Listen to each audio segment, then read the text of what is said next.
Elizabeth Carter did not cry when her husband announced in front of 200 wedding guests that their marriage had been a wager. She did not tremble. She did not look away. She reached up slowly, removed the ivory gloves from her hands. One finger at a time, set them on the banquet table, as if she were setting down every expectation she had ever carried, and looked directly at Nathaniel Harrington, with eyes so steady that the laughter in the room died before it fully began. If you're new here, please subscribe and follow this story all the way to the end, and drop a comment telling me what city you're watching from. I want to see how far this story has traveled. The morning Elizabeth Carter became Mrs. Nathaniel Harrington was the most beautiful morning Virginia had seen in 7 summers. She knew that because 3 different guests said so before she had even taken her seat at the dressing table. Her mother's housemaid, old Agnes, had pressed her gown herself. Ivory silk, high-waisted in the fashion of the year, with small pearl buttons running from the base of her spine to the nape of her neck. Her younger sister Clara had woven white ribbon into Elizabeth's dark hair and stood back with tears already gathering, saying it wasn't fair that a person could be both sensible and beautiful at the same time, and why didn't Providence spread those gifts around more evenly? Elizabeth had laughed at that. She had laughed easily that morning, which was not always her nature. She was, by most accounts, a composed woman, thoughtful, before she spoke slow, to give her trust quick, to notice the details that other people walked past without seeing. But that morning, she had felt something loosening inside her chest. Something like possibility. She was 26 years old. She had watched 3 of her closest friends marry and begin building their lives. She had managed her father's household accounts since she was 19, had read every agricultural pamphlet that came through Fredericksburg, had sat at more dinner tables than she could count, listening to men debate the management of land they understood only on paper. She had opinions. She had plans.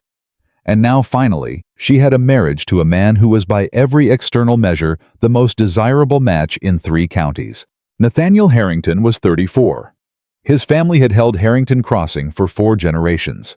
The main house sat on 1,200 acres of working farmland outside Charlottesville, and the man himself was the kind of tall, sharp-featured, self-assured Virginian that made other men straighten their spines when he walked into a room. He was not warm exactly. Elizabeth had noticed that during their courtship, the way he spoke to servants without looking at them, the way he listened to her with what felt more like assessment than interest.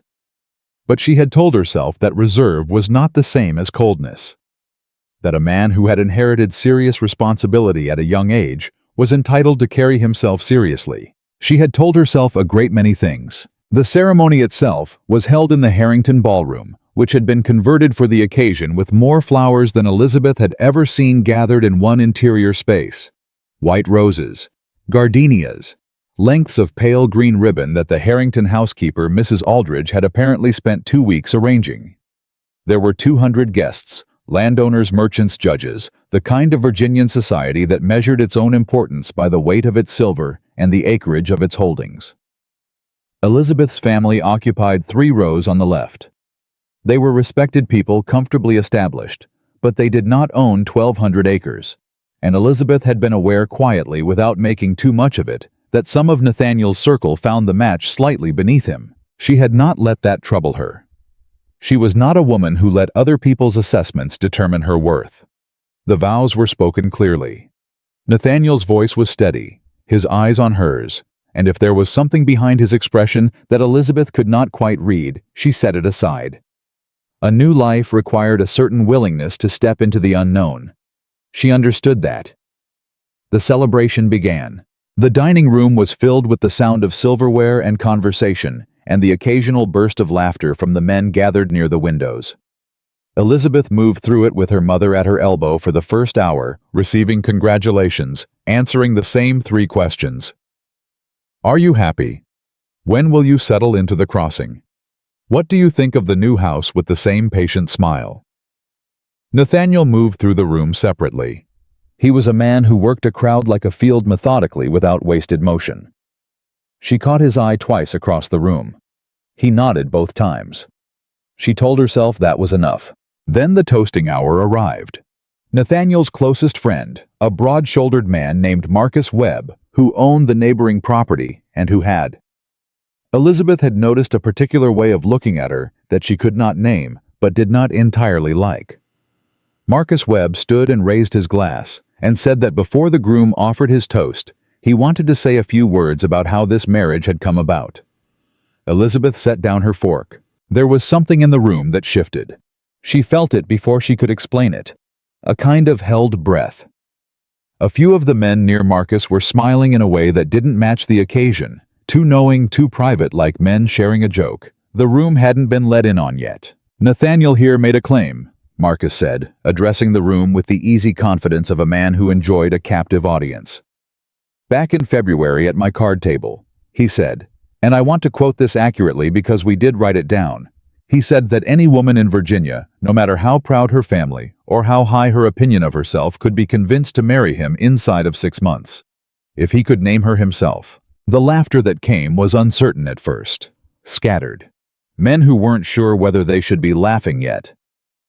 "He named Miss Elizabeth Carter," Marcus continued. "Eldest daughter of the Carter family of Fredericksburg. Known for her excellent sense and her, shall we say, pointed opinions on the subject of what a man ought to be." More laughter. Looser now. Building. Elizabeth did not move. She was aware of her mother beside her, gone very still. She was aware of Clara across the table, whose face had drained of color.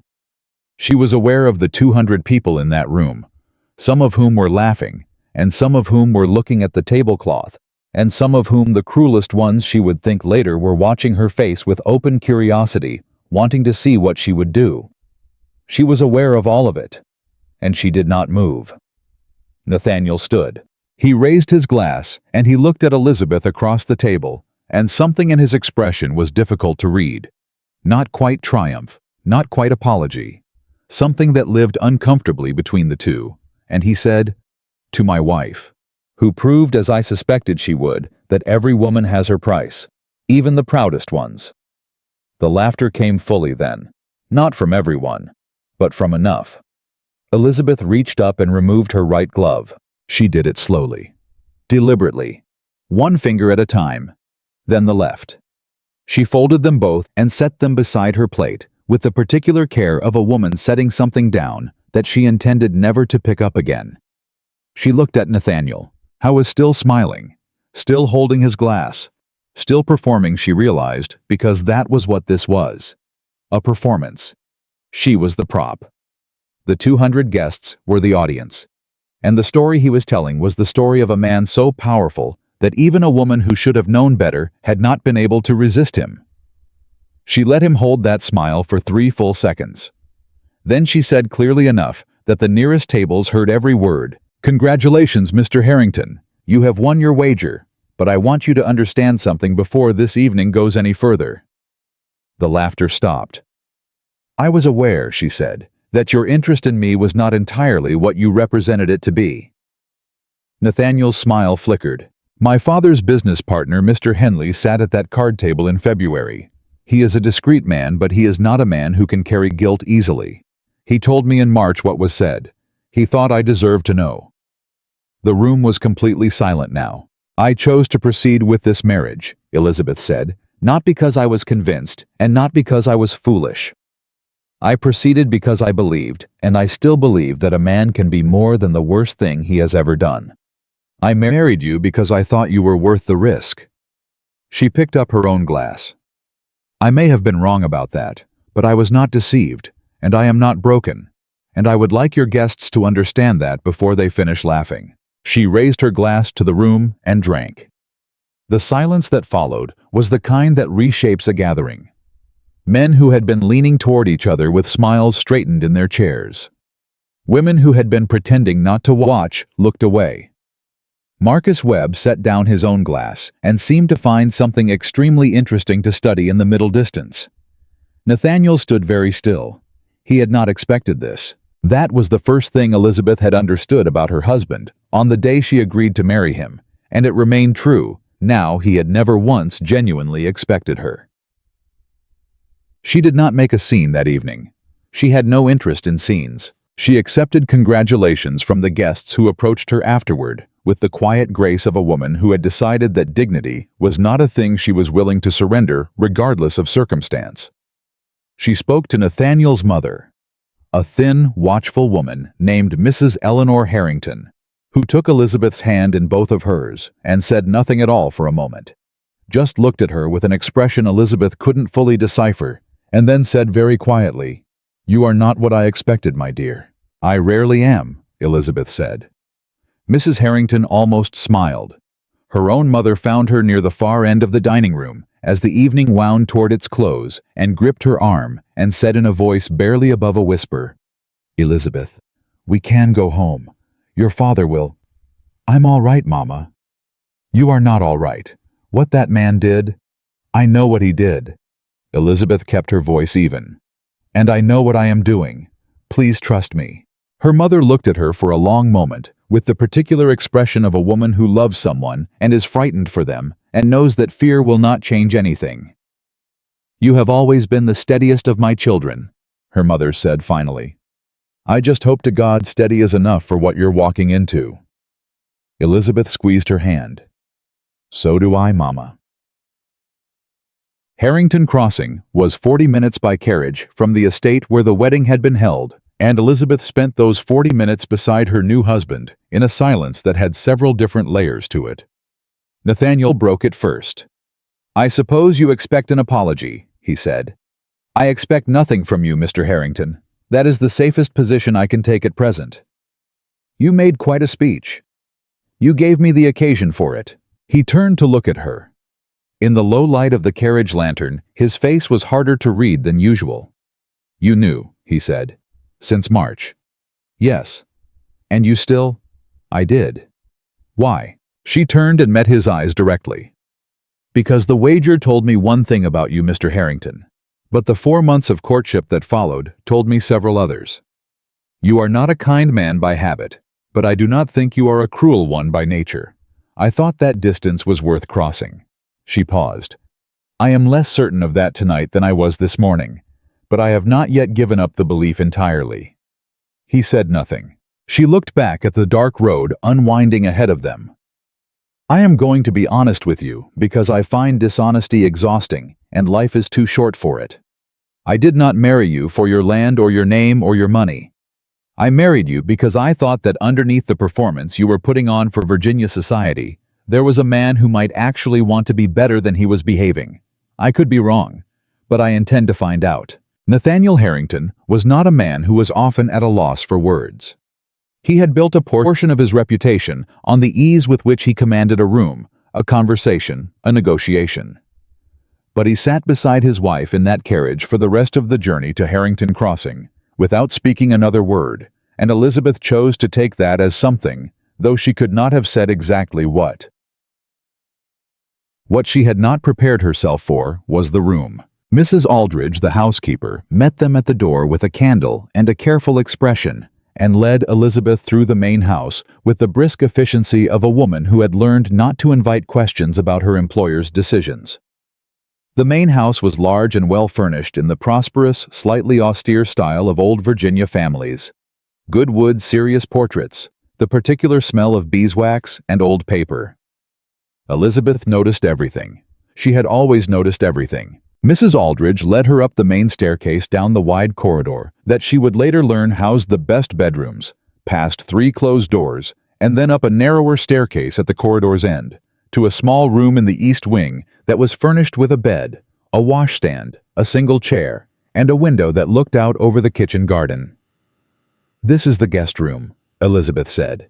"Mr. Harrington's instructions, ma'am," Mrs. Aldridge said, and there was something in the older woman's voice, not quite apology, not quite embarrassment, that told Elizabeth the housekeeper was not comfortable with the arrangement, but had not been given a choice about it. "I see."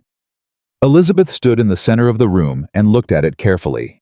Small, plain, clean enough, but with the particular blankness of a room that had not been prepared for an actual person. No flowers, no special linens. The kind of accommodation you offered someone you wanted to remind of their place. "Will there be anything you need, ma'am?" Mrs. Aldridge asked. "Hot water in the morning, please. And I'll want to speak with you about the household accounts at your earliest convenience. Tomorrow afternoon, if that works." The housekeeper blinked. "The household accounts." "Yes. I'd like to understand how things have been run. I won't make any immediate changes. I never believe in changing things I don't yet understand. But I'd like to begin learning. A long pause. Of course, ma'am. Tomorrow afternoon. Thank you, Mrs. Aldridge. Elizabeth set her travel bag on the chair. That will be all for tonight. After the door closed, Elizabeth sat on the edge of the bed and was quiet for a long moment. She had known in an abstract way that this marriage would not be easy. She had known Nathaniel Harrington was a man who believed that ownership and authority were the same thing, and that a woman brought into his household would be expected to understand her position within it. She had known the room might be cold, and the welcome non-existent, and the first weeks full of small cruelties dressed up as practicality. She had known all of it. But knowing a thing and living inside it were different experiences, and Elizabeth Carter. Mrs. Harrington now, whether either of them liked it, allowed herself precisely 15 minutes of sitting in the dark of that small room and feeling the full weight of what she had walked into. Then she stood up. She unpacked her bag with the systematic efficiency of a woman who had learned to make order out of whatever space she was given. She set her books on the windowsill. She arranged her writing materials on the washstand. She hung her second dress on the peg behind the door. She was not going to be diminished by a room. Morning came early at Harrington Crossing. Elizabeth was already awake when the household began to stir. She had always been an early riser, a habit from years of managing her father's house, where the early hours were the only quiet ones. She dressed herself since no maid had been assigned to her and went downstairs to find the household at work. What she found stopped her in the doorway of the kitchen. A young man. He couldn't have been more than 17, was standing at the work table, with one arm held carefully against his chest, wrapping a cloth around what was clearly a badly burned hand. He was doing it himself alone, and his jaw was set with the particular stubbornness of someone trying not to show that he was in pain. "Let me see that," Elizabeth said. He looked up, startled. He had clearly not heard her come in. "Ma'am, I'm sorry, ma'am. I didn't mean to be in here. I was just—" "I'm not concerned about where you are. I'm concerned about that hand. Let me see it." He hesitated the way people hesitate when they're not accustomed to being offered help. Uncertain whether it's real, uncertain whether accepting it will cost them something. "It's all right," Elizabeth said more quietly. "I know something about burns. My sister was forever pulling things off the stove too fast." He extended his hand. The burn was significant, a wide stripe across the palm and the base of 2 fingers, the kind that came from grabbing something hot without thinking. Recent and raw. "What happened?" she asked, beginning to unwind what he had managed and examining the injury properly. "Moved a piece of iron that wasn't cooled yet, ma'am. My own fault." "Does Mr. Harrington have a medical kit?" A pause. "He doesn't like the house staff using the supplies unless it's serious, ma'am." Elizabeth looked up at him. "This is serious. What's your name?" "Thomas, ma'am. I work in the stables mostly. I was just helping in the kitchen this morning because—" "Thomas, I am going to get the medical supplies, and I am going to treat that hand properly, and if anyone asks you about it, you may tell them that Mrs. Harrington gave the order. Is that all right?" The boy looked at her with an expression she had not yet learned to name, but would come to recognize over the following weeks, a kind of carefully guarded astonishment, the look of someone who has concluded that good things don't happen to them and is trying to recalibrate in real time. "Yes, ma'am," he said. She found the medical kit in the housekeeper's room, over Mrs. Aldridge's quiet and careful protest that Mr. Harrington liked to be consulted before estate supplies were used for staff. "I appreciate that," Elizabeth said, "and I will speak with Mr. Harrington about it. But the boy's hand needs treating now, not after a consultation." Mrs. Aldridge watched her for a moment. Then she handed over the kit without another word. By the time Nathaniel Harrington appeared in the kitchen doorway, drawn there by some account from one of the household, Elizabeth suspected she had Thomas's hand properly cleaned, treated and wrapped, and the boy was sitting at the work table eating a biscuit and looking considerably less gray around the edges than he had an hour ago. Nathaniel looked at the scene. He looked at his wife. His expression was difficult to read. "Mrs. Harrington," he said. "Good morning, Mr. Harrington. I understand you've been making use of the household's medical supplies." "I have." One of your stable hands burned his hand badly enough that leaving it untreated would have risked infection and likely cost you several weeks of his work. It seemed inefficient to delay. A beat. It is the custom here, Nathaniel said, for household decisions to go through me.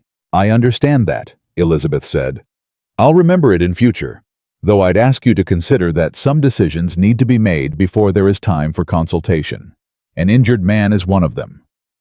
Thomas had gone very still on his stool, the biscuit frozen halfway to his mouth. Nathaniel's jaw tightened. He looked at Thomas. He looked at his wife. He looked at the wrapped hand. See that he gets the rest of the morning, he said finally. The stables can manage without him until afternoon. He turned and left. Thomas let out a breath that had clearly been held for some time. Is he always like that? Elizabeth asked quietly. Like what, ma'am? Like a man who's deciding whether to be angry and opts for the last possible alternative. Thomas looked at her, surprised into something close to a smile. I reckon that's about the most accurate description I've heard, ma'am. Elizabeth wiped her hands on a clean cloth. Right then, finish your biscuit. She met with Mrs. Aldridge that afternoon, as agreed, in the small room off the main corridor that served as the housekeeper's office. The accounts were in a leather-bound ledger, and Elizabeth took her time with them, reading carefully, asking questions, writing notes in the small book she had brought for the purpose. What she found troubled her. Not immediately, not in any single number, but in the pattern, which was the thing that people who read accounts quickly often missed. The amounts going out to the estate's suppliers were higher than they should have been for the volume of goods coming in. The records showed payments to 3 separate attorneys for services that were listed only as consultation. There were 2 tenant farmers whose rent accounts were recorded as current, but whose actual payment records, when Elizabeth cross-referenced them carefully, showed significant gaps that had been smoothed over in the ledger without being properly resolved. Who manages the estate's business accounts? She asked. Mr. Harrington deals with those directly, ma'am. And Mr. Caldwell? Caldwell. His primary attorney and advisor. He has managed the estate's affairs for... Mrs. Aldridge paused. For some time.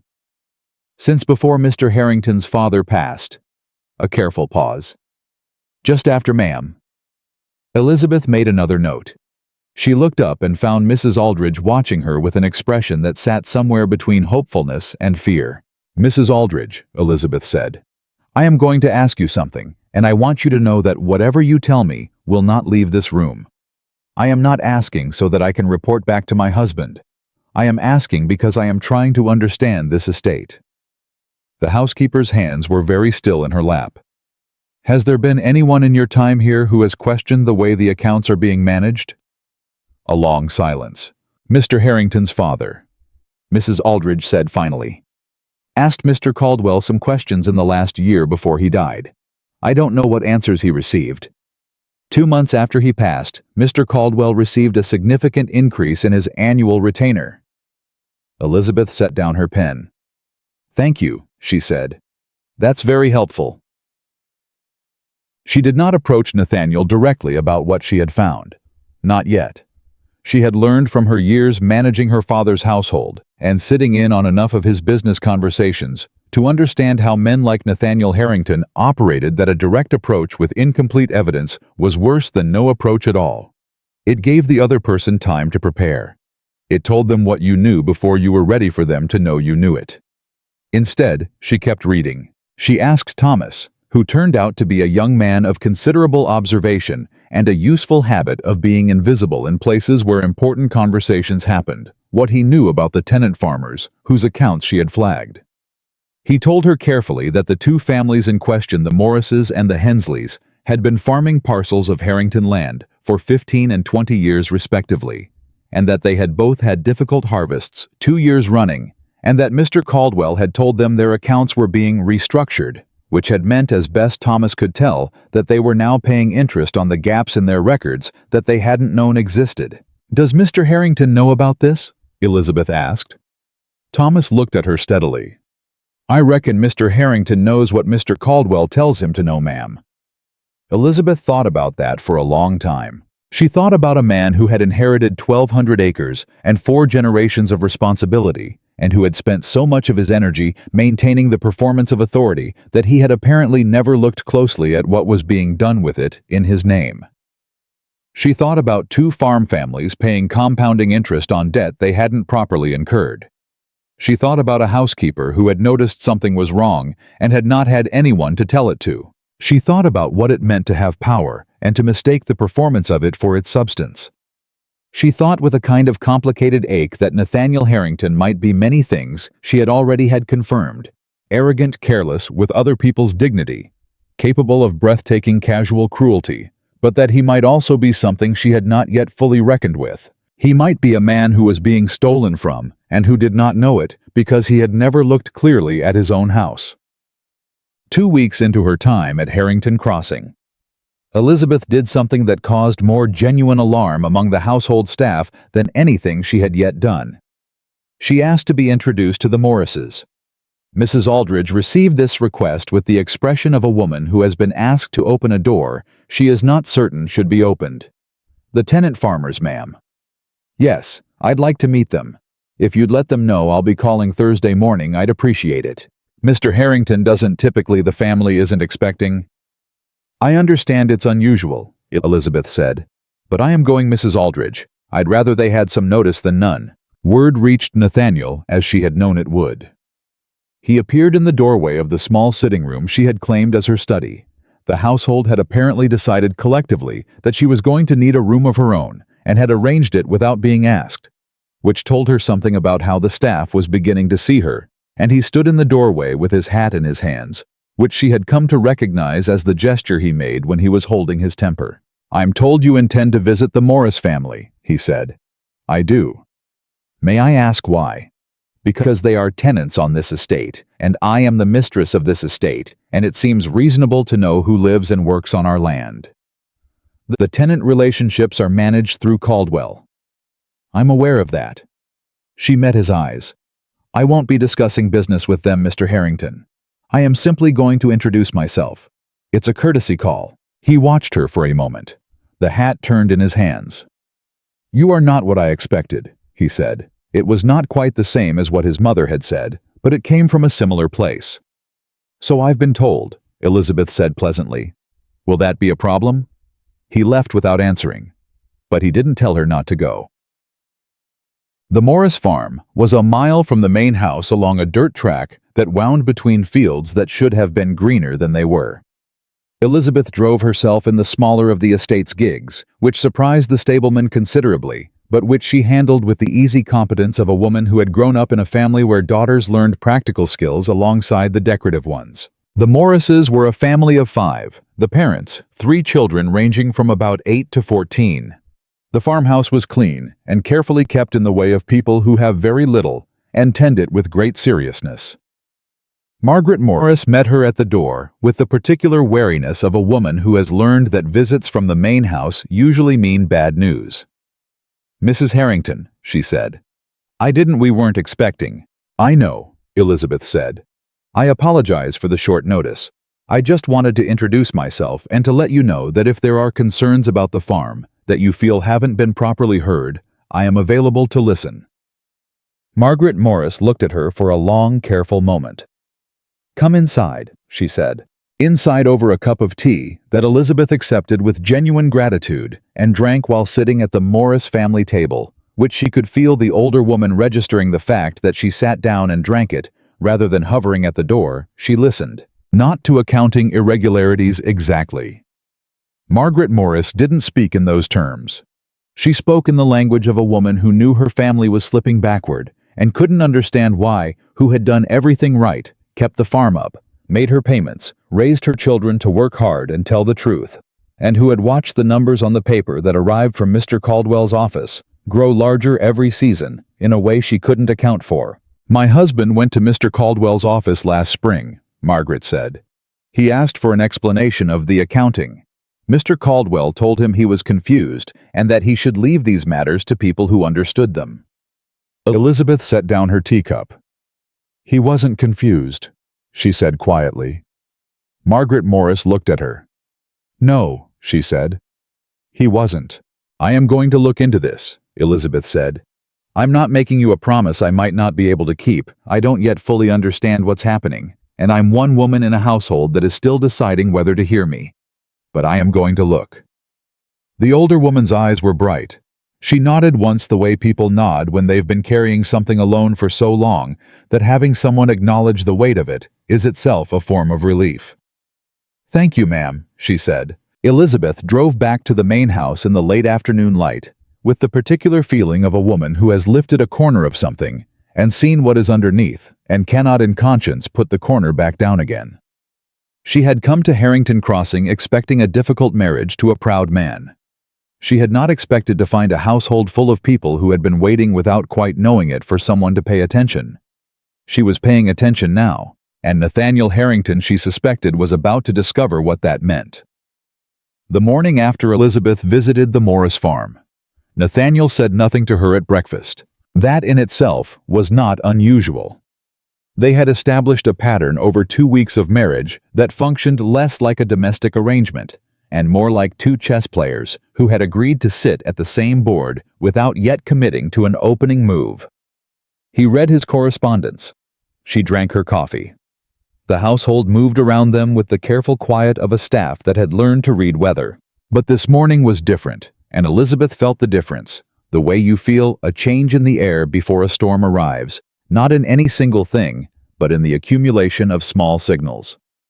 The way Mrs. Aldridge refilled the coffee pot without being asked and then retreated immediately. The way Thomas, passing the dining room doorway on some errand, glanced in and then glanced away too quickly. The way Nathaniel turned the pages of his correspondence with slightly more deliberation than the letters required. He knew she had sat at the Morris family table. She was certain of it. She buttered her bread and waited. He set down his papers. "I've been told," he said without looking up, "that you spent considerable time with the Morris woman yesterday." "About an hour," Elizabeth said. "She made excellent tea. I don't doubt it." He looked up then. His eyes were the particular gray of early morning sky, and they had an assessment in them that she had come to recognize the look of a man recalculating a situation he thought he had already measured. "What were you discussing?" "The farm, the family, how long they've been working that parcel." She met his gaze directly. "Mrs. Morris told me her husband tried to get clarification on their account from Mr. Caldwell last spring. That Caldwell told him he was confused." A pause. "He may well have been." "How wasn't?" Elizabeth said. "I've looked at the ledgers, Mr. Harrington. The Morrises are being charged interest on gaps in their payment record that don't correspond to the harvest reports from those same years. The numbers don't agree with each other." Nathaniel's expression didn't change exactly, but something behind it shifted. "You've been going through my estate's financial records." "I'm the mistress of this estate. It would be strange if I hadn't. Caldwell manages those accounts. Caldwell has been managing those accounts for approximately 12 years, without any meaningful oversight." She kept her voice even, factual, stripped of accusation. She was not interested in his anger right now. She was interested in his attention. "I'm not telling you what that means. I'm telling you what I found. What it means is your business to determine." He stood up from the table. She had expected that. Men like Nathaniel Harrington stood up when conversations required them to be in motion. It was how they managed the sensation of information arriving faster than they were prepared to receive it. "You will leave Caldwell's accounts alone," he said. "I've already looked at them," she said pleasantly. "I can't unlook. But I take your point about not interfering further until you've had a chance to review what I found. I've written up a summary. It's on the desk in my study if you'd like to read it." He looked at her across the breakfast table with an expression she could not quite name. Not anger precisely. Something that sat beside anger and shared a fence with it, a kind of stunned recalibration.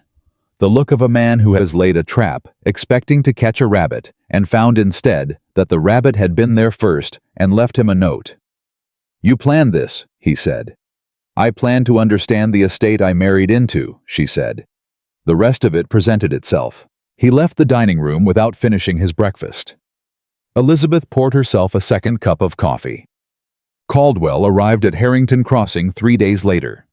She knew he was coming because Thomas told her in the quiet way Thomas had developed of passing information without appearing to pass information.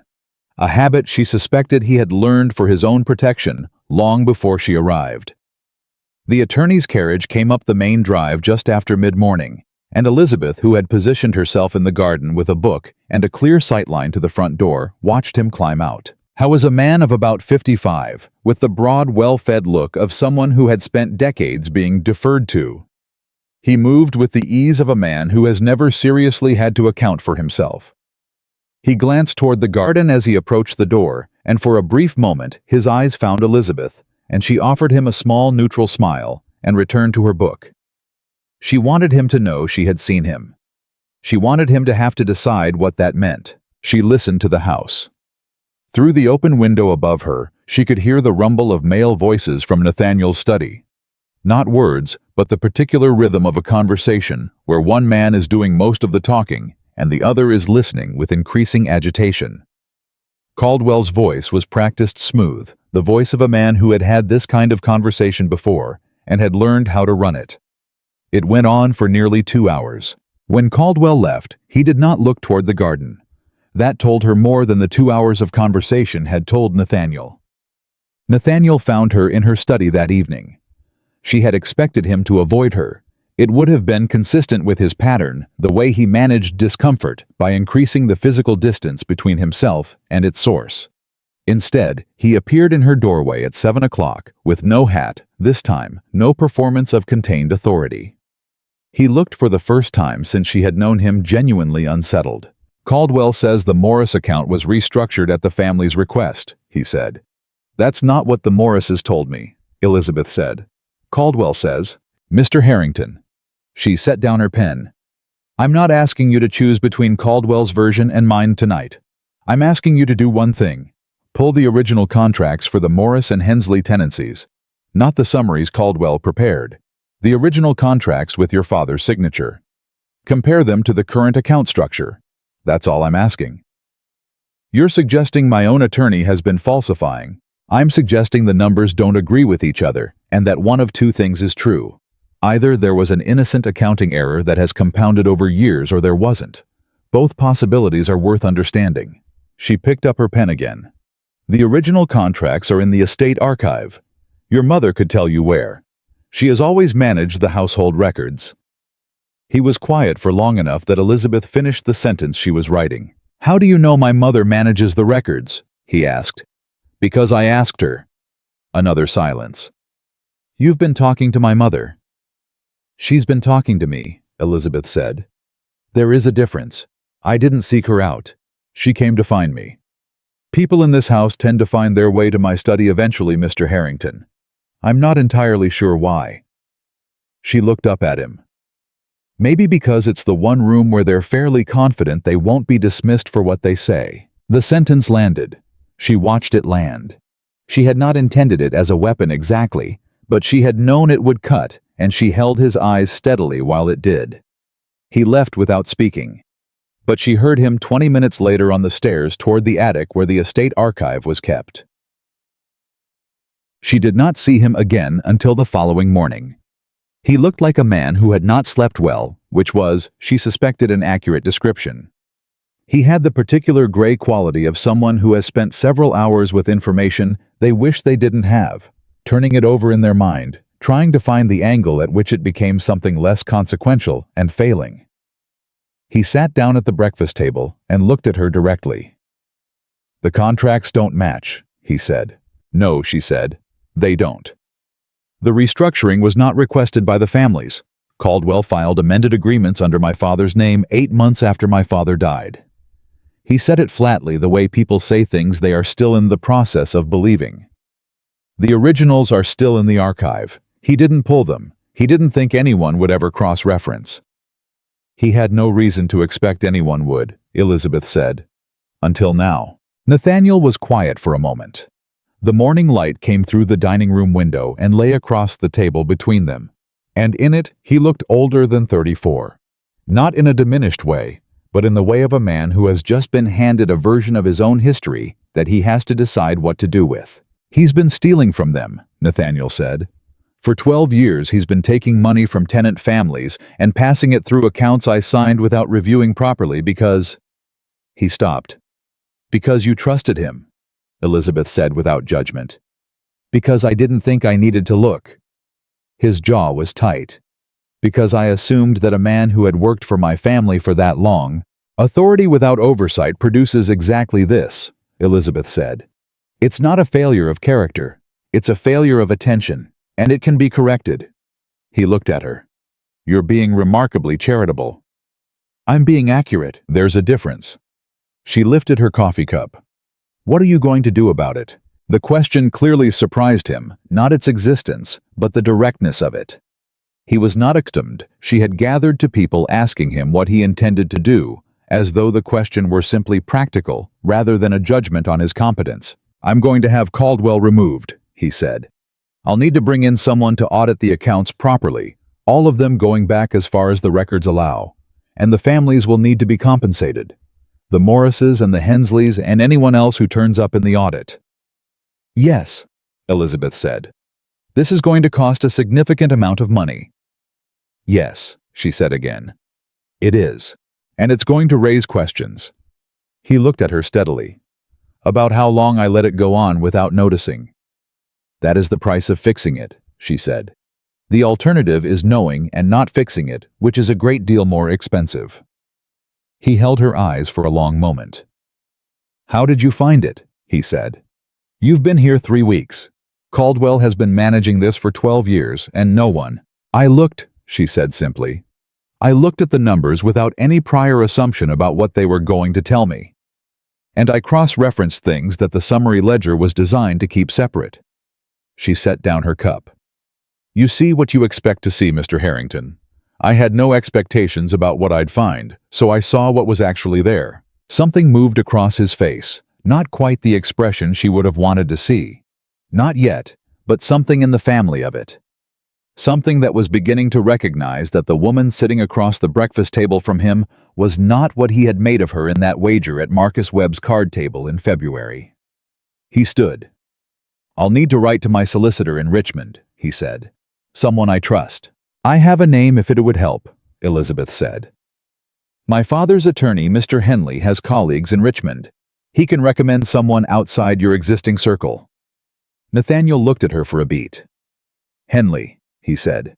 "The man who told you about the wager." "The same," she said evenly. "He is a good attorney and an honest man. That isn't diminished by the other thing." He nodded once slowly, and then he said something she had not expected. "I underestimated you," he said. Not as an apology exactly. As a fact he was finally acknowledging. "Yes," she said. "You did." He left to write his letters. Elizabeth sat alone at the breakfast table and allowed herself exactly 1 minute of something close to relief, not victory, nothing so clean or simple, but the particular feeling of a thing that had been heading toward collapse, beginning slowly to find a different trajectory. Then she picked up her pen and made a list of the questions she still hadn't answered. The household knew by afternoon that something had changed. Not in any explicit way. No announcement was made. No explanations were offered. But the speed with which news moved through a working estate was something Elizabeth had understood since childhood, and she watched the subtle recalibration happening around her, the way Mrs. Aldridge held herself slightly differently, the way Thomas moved through his work with a quality that was fractionally less braced for impact. The way 2 of the parlor maids passing in the corridor exchanged a look that had the character of something like cautious hope. She did not take credit for it. She understood she had done one thing. She had looked closely at a situation that needed to be looked at, and she had told one person who had the actual power to act. Whether Nathaniel would act fully correctly, without retreating, when the cost became clearer than he currently anticipated, remained to be seen. She was not in the business of predicting what men would do. She had learned that lesson young. Caroline Bellamy arrived on a Thursday. Elizabeth had heard the name twice since coming to Harrington Crossing, once from Thomas, who had mentioned it with a careful neutrality that told her more than the words themselves, and once from Mrs. Aldridge, who had mentioned that Miss Bellamy would likely be calling and had said it in the tone of a woman preparing a house guest for weather she couldn't prevent. She was 30, dark-haired, beautifully dressed, in the kind of way that required significant financial backing and significant attention to maintain, and she arrived in a carriage that announced itself before it came through the gate. She walked into the front parlor with the ease of a woman entering a space she considered partially her own, and she looked at Elizabeth with a smile that had warmth on the surface and calculation 4 layers underneath. "Mrs. Harrington," she said, "how lovely to finally meet you properly. The wedding was such a crush we didn't have a moment to speak." "Miss Bellamy," Elizabeth said, "won't you sit down?" It was not a question quite. Caroline sat with the particular grace of a woman who knows she is being observed and enjoys it. She looked around the parlor with the expression of a woman noting changes she hadn't approved, and Elizabeth, watching her closely, catalogued every micro-expression with the quiet attention she brought to everything. "How are you settling in?" Caroline asked. "Harrington Crossing can be rather overwhelming at first, I imagine, for someone not accustomed to a house of this scale." "I manage a large household well," Elizabeth said pleasantly. "I've been doing it since I was 19. A small pause. "Of course." Caroline's smile adjusted fractionally. "And Nathaniel, he's been welcoming. I hope he can be rather intense, but he means well." "He's been exactly what I expected," Elizabeth said. Caroline looked at her, reassessing. "You know," she said, "I want to say something that I hope you'll take in the spirit in which it's intended. The wedding, what was said. I want you to know that not everyone thought it was in good taste. Some of us felt it went too far." "Did you?" Elizabeth said. "I did personally." "And yet you were there when the wager was proposed," Elizabeth said.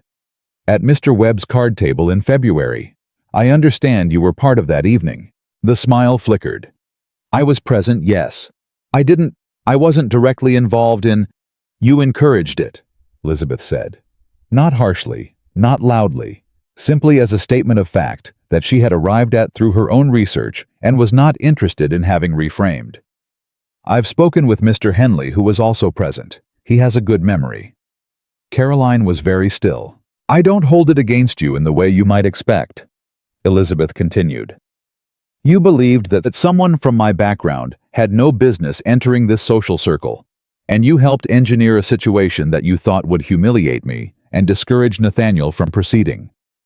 That is a comprehensible motivation, even if it isn't a decent one." "Mrs. Harrington, what I want you to understand," Elizabeth said, "is that the situation did not turn out the way you expected. And the question now is whether you and I are going to spend the next several years of our social acquaintance in a state of managed hostility, or whether we are going to begin from where we actually are."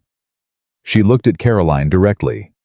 "I am prepared for either, but I thought you deserved to know the choice was available." The room was very quiet. Caroline Bellamy looked at Elizabeth Carter Harrington for a long moment, the look of a woman who had walked into a room expecting one kind of opponent and found a different one entirely, and who was in the process of determining whether that was a threat or an opportunity. "You are not remotely what I expected," she said at last. "No one ever is," Elizabeth said. Mundeg. Nathaniel, she learned later from Mrs. Aldridge, had been in the corridor during part of that conversation. He had not intervened. He had not announced himself. He had listened, and then he had gone back to his study. She did not ask him what he had heard. But that evening at dinner, for the first time since she had arrived at Harrington Crossing, he asked her a question that was not about the estate, or the accounts, or the household staff. "What was your father like?" he said. She looked up from her plate. The question caught her in an unguarded moment, which was not something that happened to her often, and she felt the unguardedness of it before she could fully organize a response. "Honest," she said. "Genuinely, consistently honest, not as a policy, but as a character. He was the kind of man who couldn't maintain a pretense, even when it would have served him better to. It used to frustrate him in business." She paused. "It's the quality I've always respected most in a person." Nathaniel was quiet for a moment. "Is that a pointed remark?" "It's an answer to your question," she said. "If it feels pointed, you might consider why." He looked at his plate. "Fair enough," he said. It was not by any measure a significant moment. There was no apology in it, no turning point you could mark on a map. But Elizabeth, who had learned to pay attention to the small things, because the small things were where actual change began, noted it. He had asked her something that wasn't tactical. It was the first time. The letter from Richmond arrived 10 days later.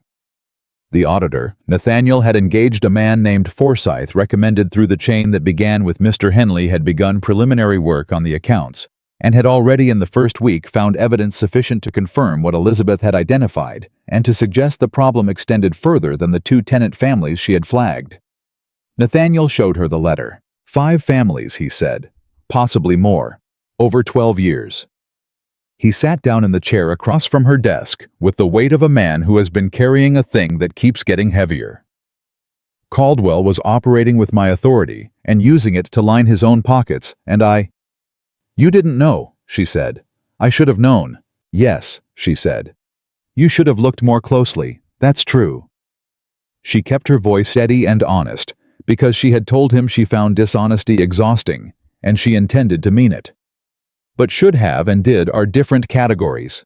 The question is what you do now. Forsyth says we can pursue legal action. That's worth considering carefully, she said. A public legal proceeding will expose the full scope of what happened under your management. Some of that will be painful, I know.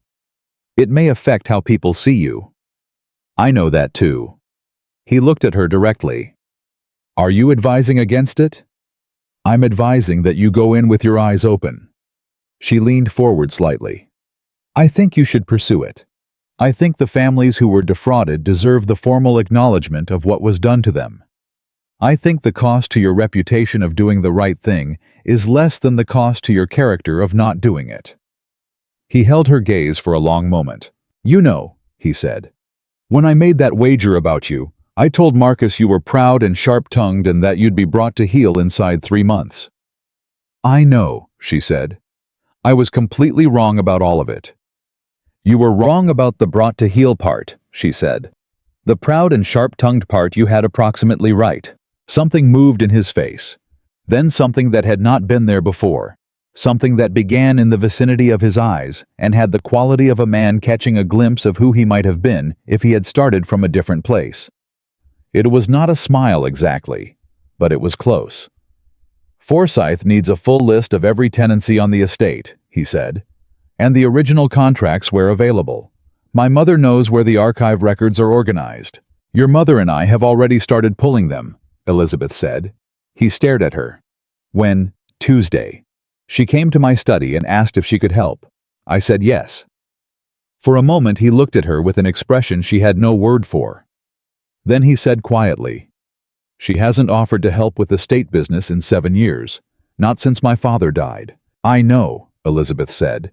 She told me. She also told me she'd been waiting to see whether someone was going to do something about this situation, or whether it was going to continue indefinitely. She paused. She's been watching Caldwell for years, Mr. Harrington. She noticed the discrepancies long before I arrived. She just didn't have anyone who was in a position to act on what she'd found. The silence that followed had a different quality than any silence they had shared before. She never told me, he said. She tried once, Elizabeth said gently. You told her she didn't understand how these things worked. It landed the way she had known it would. She watched him absorb it, the particular kind of impact that comes not from cruelty, but from fact, from the accumulated weight of things left undone that cannot be called back. How long ago? He asked. 4 years. He stood up. He went to the window. He stood with his back to her for a long moment. I have to go speak with my mother, he said. Yes, she said. I think you do. He was almost at the door when he stopped. Without turning, he said, Elizabeth. It was the first time he had used her given name. She waited. Thank you, he said, and then he left. She sat alone in her study, with the list of names in front of her, and the sound of his footsteps going down the corridor toward his mother's rooms, and she felt the shape of something beginning not yet defined, not yet certain, and carrying a weight of pain that she was not prepared to pretend didn't exist. But beginning.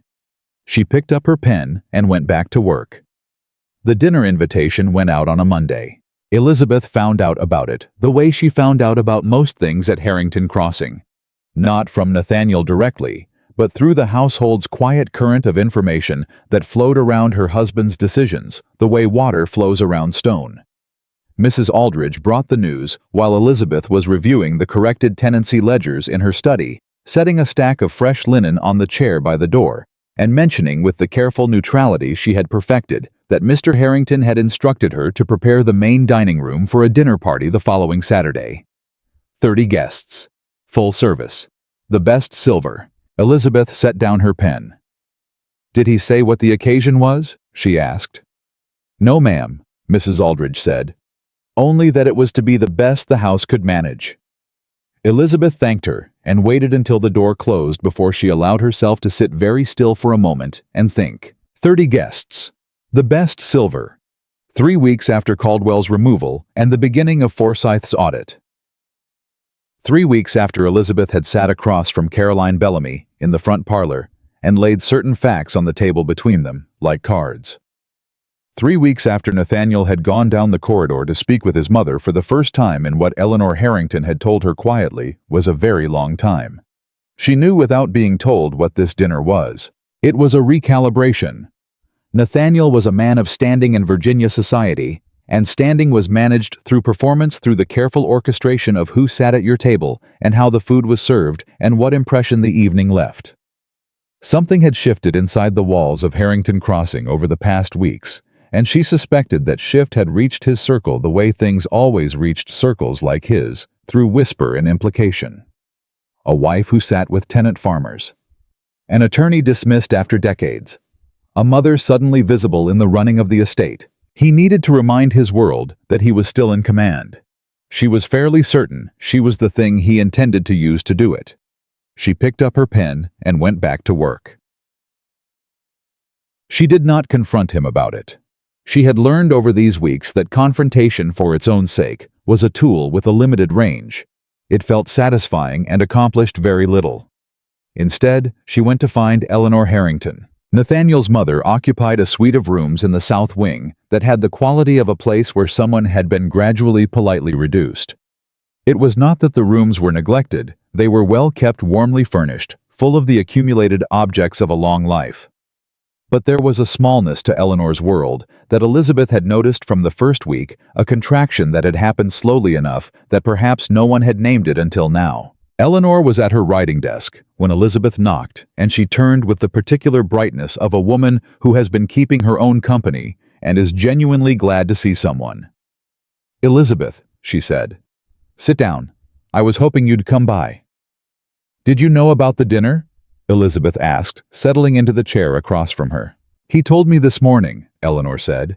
"He said he wanted to have some people for supper. That's how he phrased it. Some people." She set down her pen.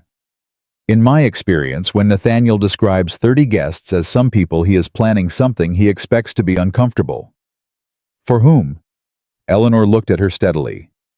"I believe he would say for you, my dear, though I suspect it will not go the way he anticipates." "What does he want from this evening?" "I think he wants to show his circle that he is still the man they believe him to be," Eleanor said carefully. "That whatever has happened in this house recently has not diminished him." She folded her hands on the desk. "He has always managed his standing through these evenings, controlled the narrative as it were, kept people in a position where they were guests at his table and therefore already predisposed toward him. And I'm to be the evidence that everything is in order," Elizabeth said. "Or the evidence that it isn't," Eleanor said quietly, "depending on how the evening goes." Elizabeth looked at the older woman. "What do you think I should do?" Eleanor was quiet for a moment. Outside the window, the afternoon was wearing toward gold. "I think," she said finally, "that you should go to that dinner as exactly who you are, not who he expects you to be, not who his guests expect you to be, yourself." She paused. "I have watched this house for 30 years, Elizabeth. The people who have lasted in Nathaniel's life, the ones he has actually respected however little he has shown it, have been the ones who refuse to be shaped by his expectations. Has there been anyone like that?" Elizabeth asked. Eleanor smiled, and it was a smile with a history in it. "His father," she said. "And now I think you." Saturday arrived with the quality of days that know they are going to matter. The house was in motion from early morning. Mrs. Aldridge commanding her staff with the focused efficiency of a woman who understood that the physical perfection of an evening was the only domain she fully controlled, and who intended to exercise that control to its limits. The silver was polished. The linens were pressed. The kitchen produced smells that moved through the house like an argument for civilization. Elizabeth dressed herself with care. Not with the anxious over-preparation of a woman trying to make an impression, but with the deliberate attention of one who understood that appearance was a form of communication, and who intended to communicate clearly. She chose the dark blue silk, her best, her mother's favorite on her, and she did her own hair simply without affectation. She wore the pearl earrings that had been her grandmother's, and no other jewelry. When she came downstairs, Thomas was in the front hall with a vase of flowers that someone had sent ahead, and he stopped when he saw her and said in a tone that was entirely genuine, "You look fine, ma'am, real fine." "Thank you, Thomas," she said. "You're going to be all right tonight," he said. It was not quite a question. "I intend to be," she said, and she meant it the way she meant most things, not as performance, but as decision. The guests arrived between 7 and 1/2 filtering in with the collective energy of Virginia society, given an occasion and a good address. Elizabeth stood in the receiving line beside Nathaniel and shook 30 hands and received 30 varieties of curiosity. Some of it open, some of it veiled, some of it the particular curiosity of people who have heard something they aren't sure they're allowed to acknowledge and are looking for some signal about whether they may. Nathaniel was smooth and practiced at this. She would give him that. He moved through the room with the ease of a man who had been performing confidence since childhood. And for the first hour of the evening, the dinner had the surface texture of any other fine gathering good food, practiced conversation, the comfortable sounds of people who are used to being comfortable. It was Marcus Webb who broke the surface. He did it at the turning point of the main course when the wine had been refilled and the conversation had settled into the loose, expansive quality of a gathering that believes itself safely established. He was 3 seats down from Elizabeth, and he leaned forward with the smile of a man who enjoys the particular sport of saying something that other people are thinking and have chosen not to say. "Mrs. Harrington," he said, "I have to tell you everyone's been dying to ask, what's all this business about Caldwell Nathaniel being so mysterious about it? Some of us have heard rather alarming things." The table quieted. Not completely, there were still several conversations continuing in the lower registers, but enough. The way a room quiets when it recognizes that something is about to be said that will require its attention.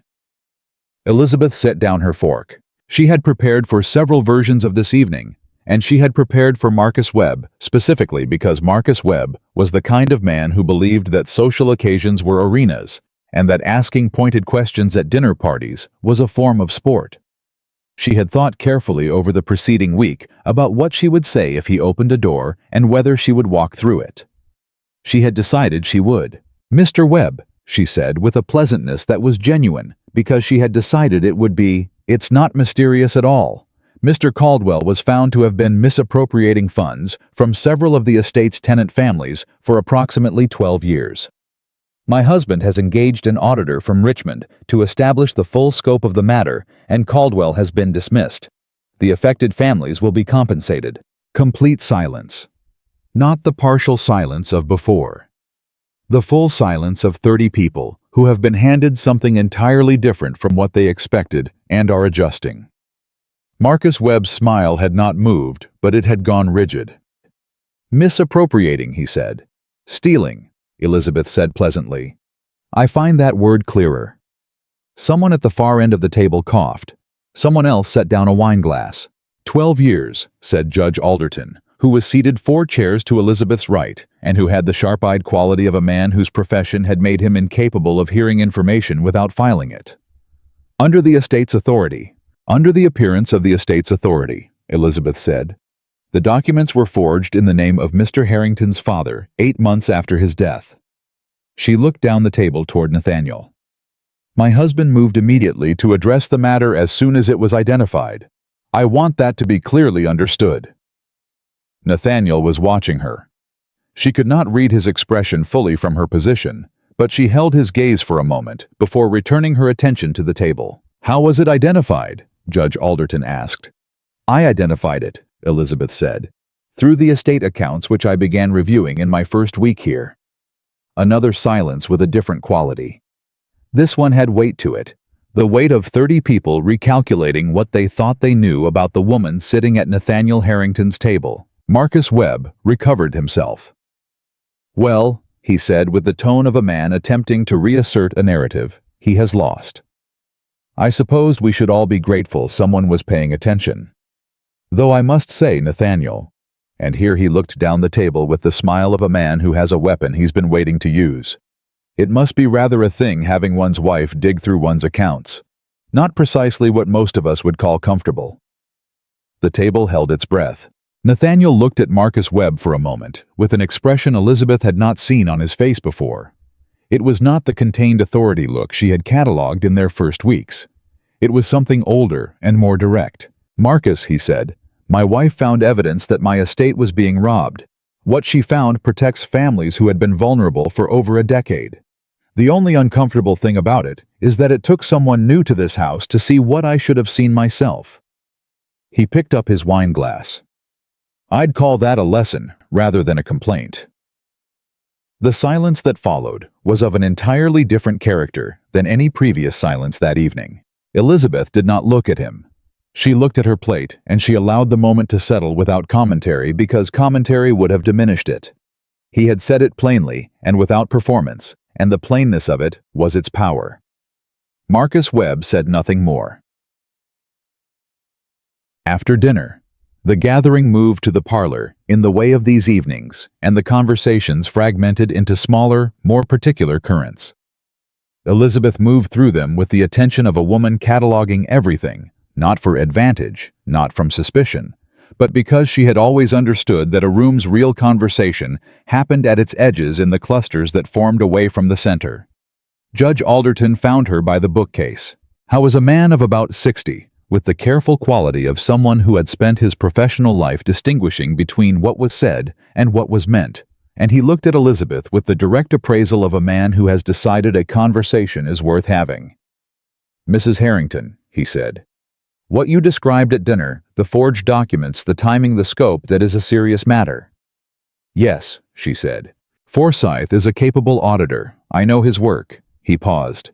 If what you've described holds in full, and from what you've said, I believe it will. Caldwell is looking at criminal charges. This will not stay private.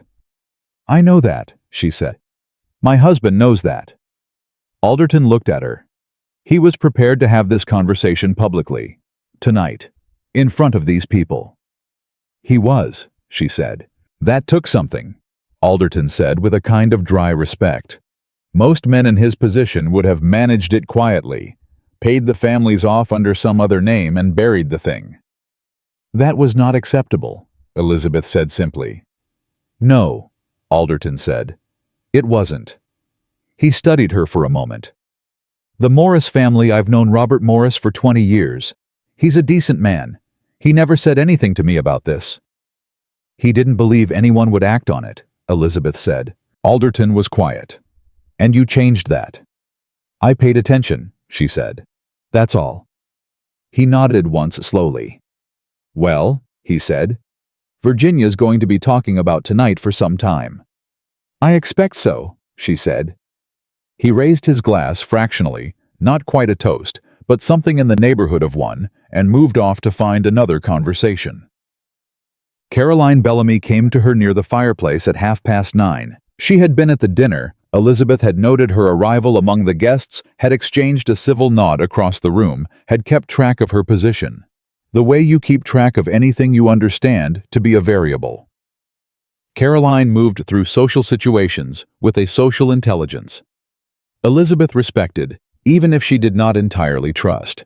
And tonight, Caroline had been watchful in a way that was different from her usual performative ease. She stopped beside Elizabeth now, with a glass of wine, and the expression of a woman who is revising something she had believed to be settled.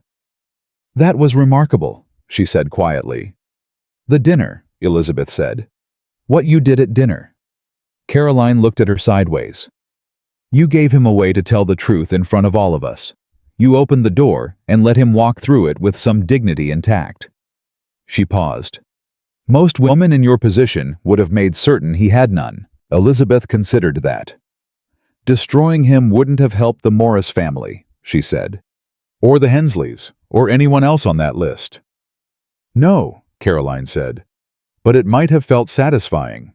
Briefly, Elizabeth said. And then what I still have to live in this house. He still has the authority to make that very difficult. And the people on the estate still need what they need, regardless of whether I've enjoyed myself at their expense. She looked at Caroline directly.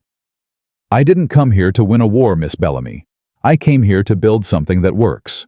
Caroline was quiet for a moment. Why? She said. It was a genuine question, stripped of the social calculation that usually layered her speech. You could have left. After what he did at the wedding, your family would have supported you. The sympathy would have been entirely with you. Yes, Elizabeth said. So why didn't you? Elizabeth was quiet for a moment herself. It was a fair question, and she owed it a fair answer. Because leaving would have been easy, she said finally. And easy was not what I married him for. Caroline looked at her for a long moment. Then she said very quietly, I owe you an apology. For February. For the card table. I know you do, Elizabeth said. I'm offering one. I know that too, Elizabeth said. And after a beat, I'll take it. Something shifted in Caroline's expression. The careful, managed surface giving way to something more real beneath it. You are the most unusual woman I have ever met, she said. So I've been told, Elizabeth said. Nathaniel found her on the back veranda as the last guests were leaving. The night had the particular quality of Virginia in late summer, thick and warm, and full of the sound of insects in the dark. She had come outside for air after the sustained effort of the evening, which had been despite everything its own kind of exhaustion. Not an unpleasant one, but exhaustion nonetheless. He came and stood beside her. They were quiet for the moment, in the way they had become occasionally capable of being quiet together. Not the hostile silence of their first weeks. Not the careful, managed silence of people who don't trust each other, but something with more space in it. That was not how I expected tonight to go, he said. What did you expect? She asked. I was quiet for a moment. Honestly, I thought I was going to spend the evening managing your position in front of people who'd been wondering about you. Showing them that, he stopped. That you still had control of your house, she said. Yes. He said it without defensiveness. That's what I thought I was doing. And instead, I sat at my own table and watched you tell 30 of Virginia's most prominent people the truth about what happened in my house, and then He stopped again.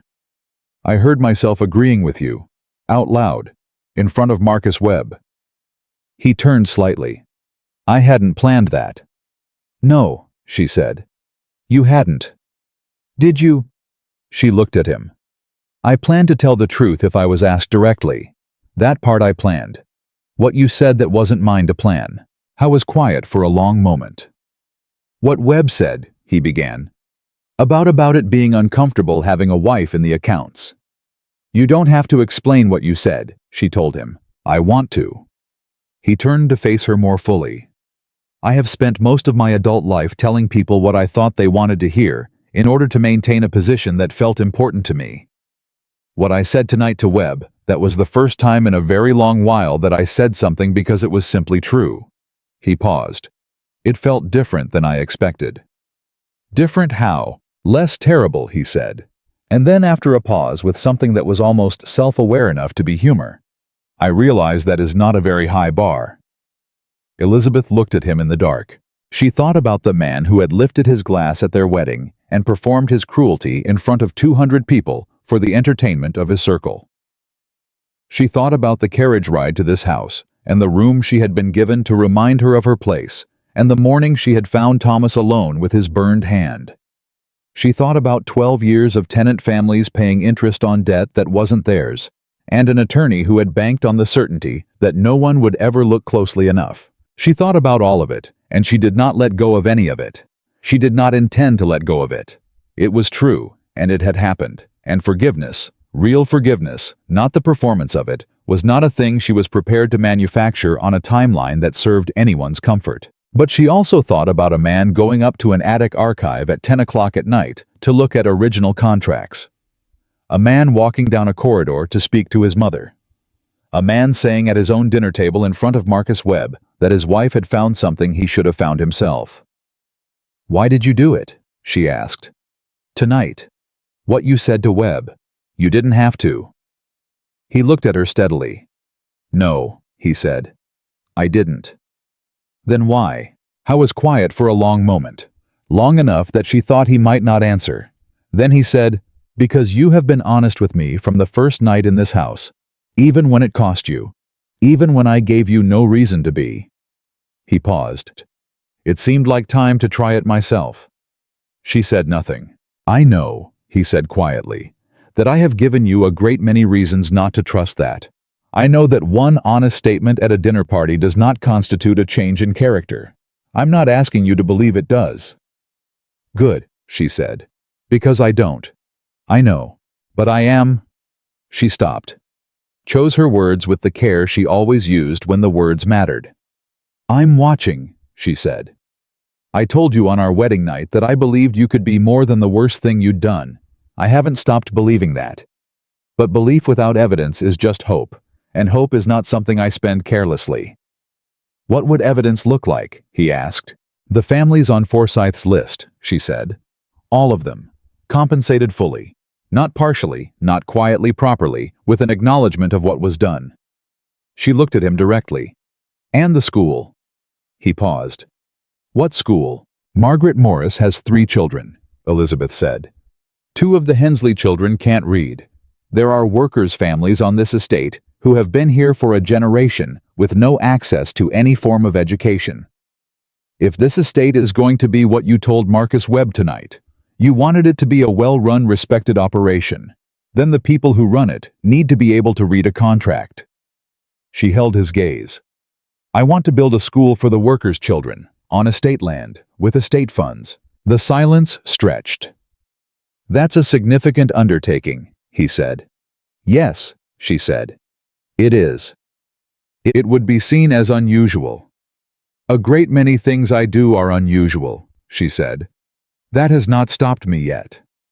He looked at her for a long moment, the long measuring look of a man who is genuinely trying to see something and not merely to assess it.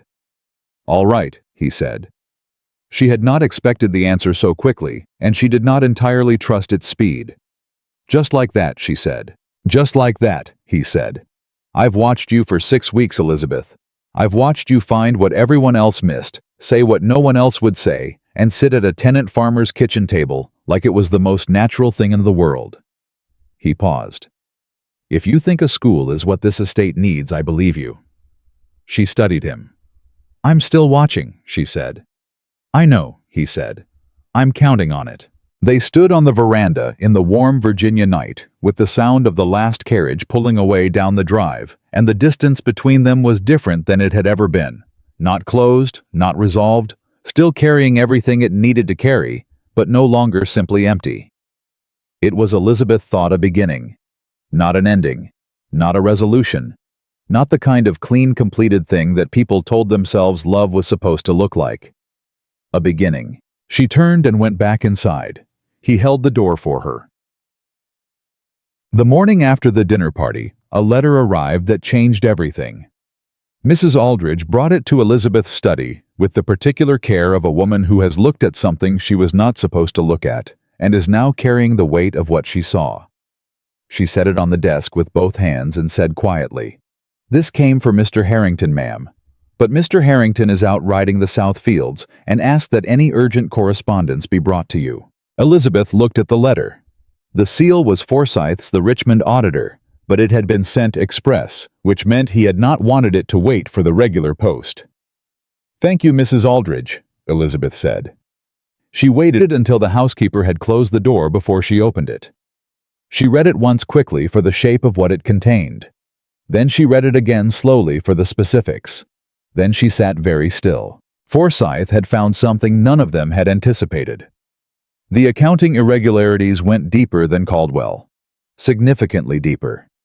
There was a second name in the records embedded in the earliest transactions predating Caldwell's involvement by nearly 4 years, buried in the kind of layered documentation that was specifically designed to be invisible unless you were already looking for it. The second name was not a stranger's. It was a name Elizabeth recognized. It was the name of a man who had attended Saturday's dinner, who had sat 3 seats from her, who had raised his glass to Nathaniel and called him an old friend. Marcus Webb had been taking money from Harrington Crossing long before Caldwell ever arrived. She read the letter a third time, not because the words had changed, not because she expected the meaning to shift on a third reading into something more manageable. She read it because she was a woman who had learned never to act on information she hadn't fully absorbed, and what Forsyth had written required absorbing carefully before it became action. Marcus Webb. The name sat in the middle of Forsyth's careful professional prose, like a stone dropped into still water, and Elizabeth sat with the rings expanding outward from it, and thought about everything she had observed in the weeks since coming to Harrington Crossing. She thought about the card table in February, the wager, the particular ease with which Marcus had announced it at the wedding, the way he had held the room, the way he had enjoyed it. Not just the performance of it, but the specific quality of a man exercising a power he was completely confident in. The kind of confidence that comes not from social standing alone, but from knowing something no one else in the room knows. She thought about Saturday's dinner. The way Marcus had leaned forward with that question about Caldwell calculated, she understood now, not merely provocative. He had wanted to know how much Nathaniel knew. He had wanted to measure the exposure. She thought about how long 4 years before Caldwell was. If Forsyth's timeline was accurate, and Forsyth was not a man who put uncertain things in express letters. Marcus Webb had been extracting money from Harrington Crossing since before Nathaniel's father died, possibly since Nathaniel's father was still alive. And when Caldwell arrived and began his own scheme, Webb had either recruited him or recognized a useful parallel operation and stayed quiet about it in exchange for continued access. 12 years of combined theft. From a man who sat at Nathaniel's table and called him an old friend. Elizabeth folded the letter carefully. She put it inside her book. She went to find her husband. How was coming up from the south fields, when she met him at the fence line, she had walked out rather than wait, because she was not. She had decided going to deliver this kind of news inside a house where the walls had ears, and the staff had enough to manage without carrying this particular weight on top of it. Nathaniel saw her coming, and something in his face adjusted the kind of adjustment a man makes when the person walking toward him with deliberate purpose is his wife, and he has learned over the past several weeks that deliberate purpose usually means something significant. He came through the fence gate and stood before her. "What's happened?" She handed him the letter. She watched him read it. She watched his face do the thing faces do when the mind is moving faster than the body can keep up with a kind of controlled stillness that is not calm but is the effort toward it. He read it once. He read it again. He looked up. "Webb," he said. One word, flat. "Yes," she said. 4 years before Caldwell. That's what Forsyth found.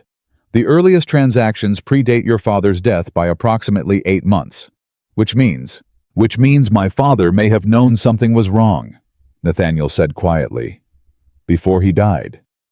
He stopped.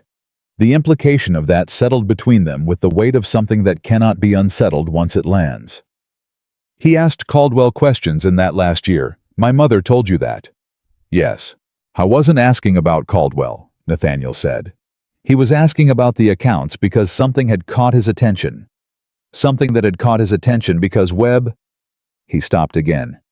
"Because Webb had already been taking money for months," Elizabeth said, "and your father had noticed the numbers didn't agree with themselves." Nathaniel looked at the letter in his hands. His jaw was set with the particular tension of a man who is holding a very large emotion in check through deliberate effort. "Webb was my father's friend," he said, "before he was mine. He sat at this table when I was a boy. He came to my father's funeral." "I know," Elizabeth said quietly. "He sat at our dinner table Saturday night. He asked about Caldwell's removal." The controlled stillness cracked slightly. He was measuring how close we were to finding him. "Yes." Nathaniel looked up from the letter. His eyes were the gray of an overcast morning, and they had in them something Elizabeth had not seen before. Not the managed authority of a man performing control. Not the recalculating look of someone reassessing a situation, but something rawer. Something that had to do with betrayal at a depth that management could not reach. "He was my friend," he said. "I know," she said again. She did not tell him she was sorry. She had found that when something was genuinely this large, expressions of sorrow from the wrong person felt like an intrusion. What he needed right now was not comfort. What he needed was someone to stand beside him while he reckoned with it. She stood there. He folded the letter. He handed it back to her. "I need to go speak with Judge Alderton," he said. "Yes," she said. "You do. How was at Saturday's dinner? He knows both of us now, and he knows Webb." "He's also the most capable legal mind in this county," Elizabeth said. "And after Saturday I believe he will hear you fairly." Nathaniel nodded once. He looked at her directly. "How long have you suspected Webb?" he asked. "Since Saturday night," she said. "At dinner." The way he asked about Caldwell, it wasn't the question of a concerned friend. It was the question of a man taking inventory. She paused. "I didn't have evidence until this morning. I wouldn't have said anything before I had evidence." He absorbed that. "You were watching him," he said. "I watch everyone," she said. "It's my most useful quality and my most exhausting one." Something moved through his expression. A complicated thing made of grief and anger, and something else she couldn't yet name. "I asked you once why you stayed," he said. "After everything, you told me you thought I was worth the risk." "I did." "I want you to know," he said, "that the risk you took has cost you a great deal, more than it should have, and I am aware of that." He stopped. "I don't have the right words for it yet, but I wanted you to know I'm aware." Elizabeth looked at her husband standing in the morning light with Forsyth's letter in his hands and his friend's name on it. "Go find Alderton," she said. "We'll talk when you get back." He went. Judge Alderton came to Harrington Crossing that same afternoon. Elizabeth had expected him to be measured, careful, the professional face he wore in public gatherings.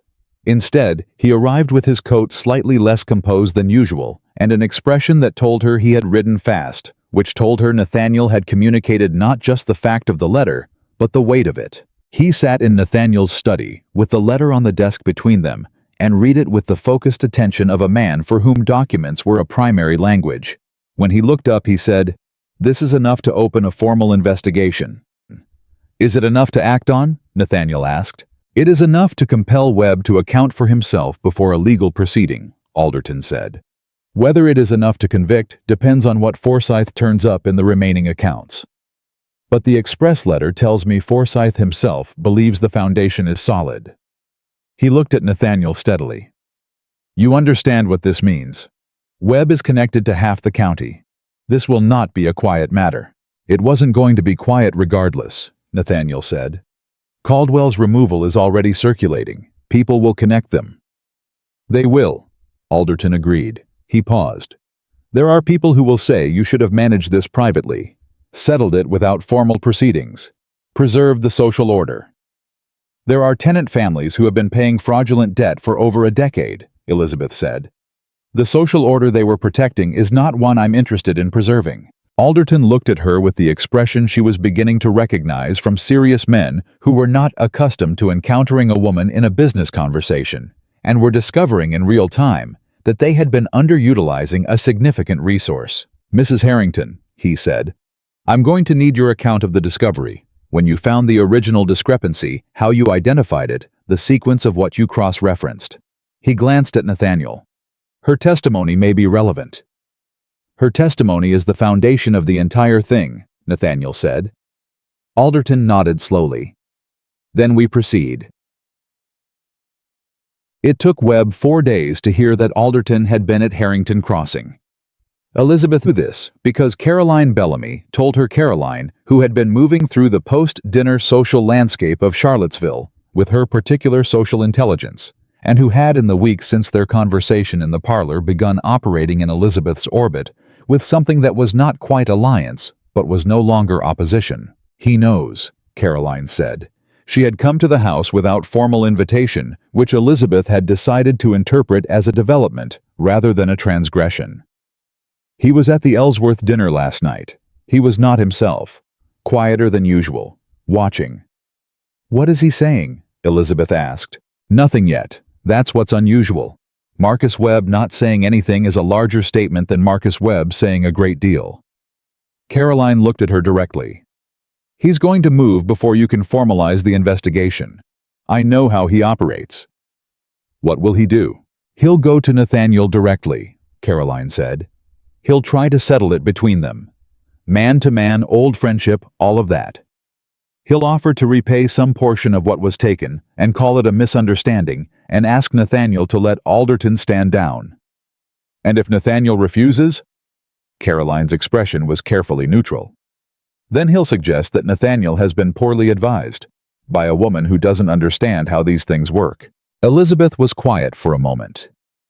"He'll try to make this about me," she said. "He'll try to make this about your influence on your husband," Caroline said. "He'll say you've pushed Nathaniel into a course of action that will damage him socially, that a formal proceeding will embarrass the family, that old friends settle old business between themselves." She paused. "It is not an argument without some appeal. Nathaniel has known Webb for 30 years. "I know," Elizabeth said. "Do you trust him?" Caroline asked. Not unkindly, just directly. Elizabeth thought about it honestly. "I trust that he has begun to understand what trust costs," she said. "I don't know yet whether that understanding will hold under the pressure of a man he has known since childhood, telling him to let it go." She found out 2 days later. Webb came on a Tuesday morning without announcement, which was itself a kind of statement, the arrival of a man who believed himself sufficiently at home in another man's house to dispense with the courtesy of notice. Thomas brought the word to Elizabeth first, which told her that the household had its own understanding of the information hierarchy, and she went to stand in the upstairs corridor where she could hear the study without being in it. She was not proud of that, but she was practical. Webb's voice carried easily. It was a voice built for carrying. "Nathaniel," he said, and the warmth in it had the particular quality of warmth being deployed like a tool selected for a purpose. "I think we need to talk about what's happening here. Before it goes somewhere, neither of us wants it to go." "Sit down, Marcus," Nathaniel said. His voice was even. She could not read it from the corridor, and she was not certain she was meant to. "This business with Forsyth," Webb said. "I know what he thinks he's found, and I want to explain." "I've read the letter," Nathaniel said. "I've also spoken with Alderton." A pause. "You went to Alderton before you came to me." "The letter came last Monday," Nathaniel said. "You came today." Another pause. Longer. Webb recalculating. "Nathaniel, we have known each other since we were boys. Your father—" "Don't," Nathaniel said. Quiet. Absolute. The silence that followed was the kind that happens after a door closes on something that was trying to come through. "I was in a difficult position," Webb said. His voice had changed. The warmth was still there, but there was something underneath it now, something more careful. "Your father's estate was mismanaged for years before I arrived in the accounts. I simply adjusted for what was already there. I intended to—" "Marcus." Nathaniel's voice was still even, and its evenness was more devastating than anger would have been. "I have the original ledgers. I have my father's notes. I have a signed account from the month before he died, in which he wrote down the name of the discrepancy he had found and where he thought it was coming from." A beat. "He knew it was you. He died before he could act on it." Complete silence. "Nathaniel, you came to his funeral," Nathaniel said. "You stood at his graveside, and then you went back to his accounts." Elizabeth put her hand against the wall. Whatever she had expected from this conversation, she had not expected Nathaniel to have found his father's notes. She had not known he was looking for them. She thought about a man who had gone up to the attic archive on one night and had apparently gone back again without telling her, working through his father's private papers in the hours when the house was quiet, following a thread she had started pulling and taking it further than she had known. "Those notes were private correspondence," Webb said, and there was something under his voice now that was not quite panic, but was in the neighborhood of it. They wouldn't be admissible in any. I'm not talking about what's admissible, Nathaniel said. I'm talking about what happened. You stole from my father while he was alive. You stole from this estate after he died. You brought Caldwell in as a secondary operation, and you stayed quiet about his thefts because his thefts kept attention away from yours. He paused. How long did you think it would go on? I thought. Webb stopped, started again. I thought things would stay as they were. I thought the estate would continue to be run the way it had always been run. I did not account for my wife, Nathaniel said. Silence. I did not account for her, no, Webb said. And there it was, the calculation showing through the warmth, clean and cold. Nathaniel, she has been here 9 weeks. She doesn't understand the history of these arrangements. She doesn't understand how things work between old families in this county. If you will allow me to speak with her. You will not speak with my wife, Nathaniel said. The evenness was gone. What replaced it was something with edges. You will not come to this house again without a legal representative present, and I would suggest you engage a very good one. A chair scraped. Footsteps. The study door opened. Elizabeth had moved back down the corridor before Webb came into the hallway, and she was standing at the top of the stairs with a book when he looked up and saw her. He stopped. She looked at him directly. He was 52 years old, she thought, and he looked it fully for the first time. Not the broad, well-fed ease of Saturday's dinner, but something reduced, something that had been stripped of the confidence that had kept it inflated. He looked at her with an expression she had no precise word for, something that was part calculation and part something older, the look of a man who has been thoroughly, completely seen. She did not say anything. She did not need to. He left. Nathaniel came up the stairs and found her there. He looked at her and said, You heard. I heard enough, she said. My father's notes, he said. I found them Thursday. I didn't want to tell you until I'd read all of them. He exhaled.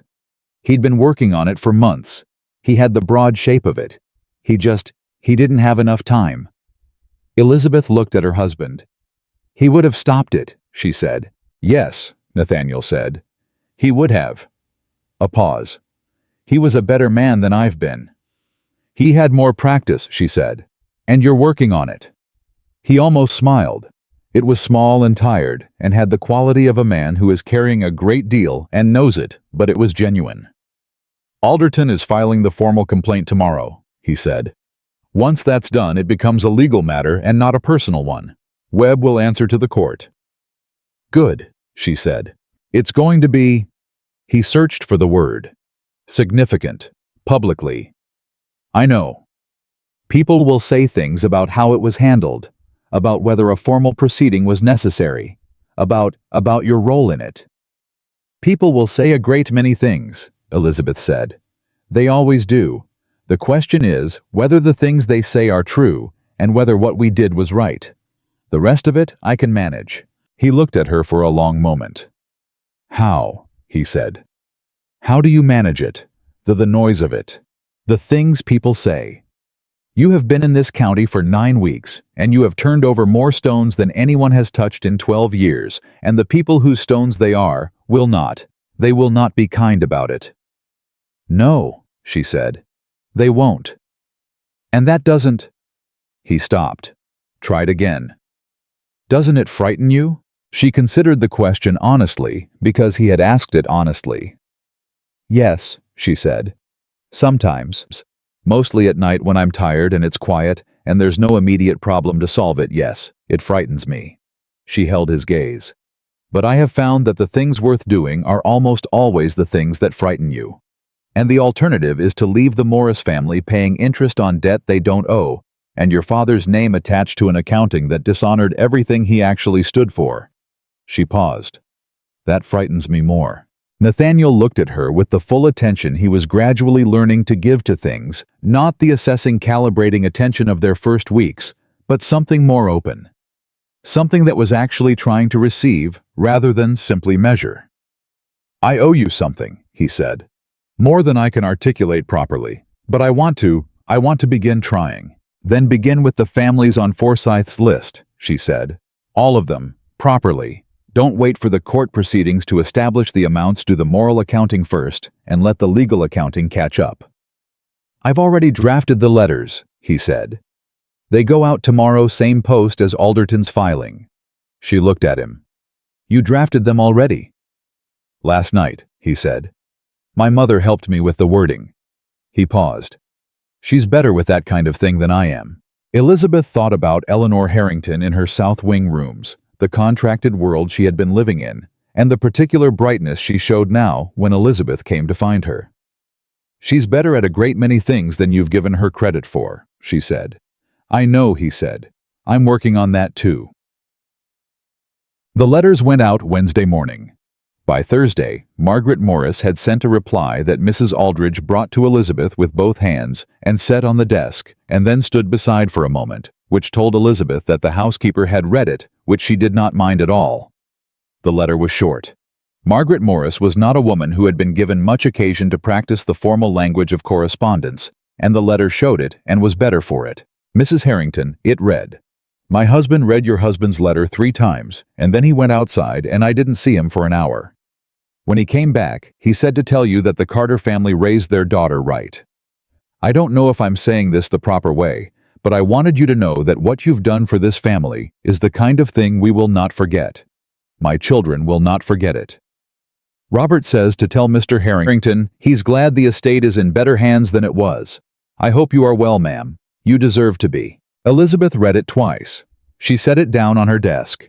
She sat very still for a moment with the particular fullness of someone who has been carrying something heavy for a long time and has just been given briefly permission to put it down. Then she picked up her pen and wrote back. The formal legal proceedings against Marcus Webb and the deposed Caldwell began in earnest the following week, and the county, as Alderton had predicted, and as Elizabeth had known, talked about almost nothing else. She heard the range of it through Caroline, who moved through the social landscape with the reporting accuracy of a woman who understood that information was a form of currency and had decided in recent weeks to spend it honestly. Some people said Nathaniel had been manipulated by a woman who didn't understand Virginia ways. Some said the Webb connection was an embarrassment that proper management of the household would have prevented from becoming public. A smaller, but not insignificant number, said it was about time someone looked closely at Marcus Webb's finances. None of it, when it reached Elizabeth, had the power over her that she suspected it was meant to have. She had made her peace in the weeks since the wedding, and the carriage ride, and the small room in the East Wing, with the fact that she would not be universally approved of. That was not the goal. The goal had never been approval.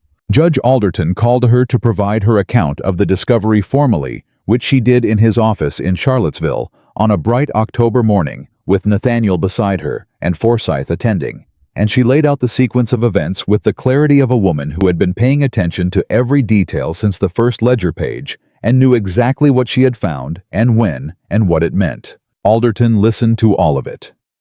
When she finished, he was quiet for a moment. Then he said, Mrs. Harrington, in 30 years on the bench, I have encountered perhaps 4 witnesses whose account of events was this precise. You'll understand if I tell you that 2 of them were attorneys. I was well educated, Elizabeth said. My father believed his daughters should be. Virginia is fortunate that he did, Alderton said. Nathaniel beside her said nothing. But she felt him shift slightly, and when she glanced at him, his eyes were straight ahead, and there was something in his profile that she had not seen there before. Pride. Uncomplicated, genuine pride. Not in himself, in her. She looked away before he could catch her looking. 2 weeks after the formal proceedings began, Eleanor Harrington came to Elizabeth's study in the late afternoon with a piece of paper in her hand and an expression that was the happiest Elizabeth had seen on the older woman's face. I've found a teacher, she said. Elizabeth looked up. For the school, a young woman from Fredericksburg. She taught in a church school for 3 years before the family she was with moved north. She's looking for a position, and she has excellent references. Eleanor set the paper on the desk. I wrote to your mother. She made inquiries. Elizabeth looked at the paper.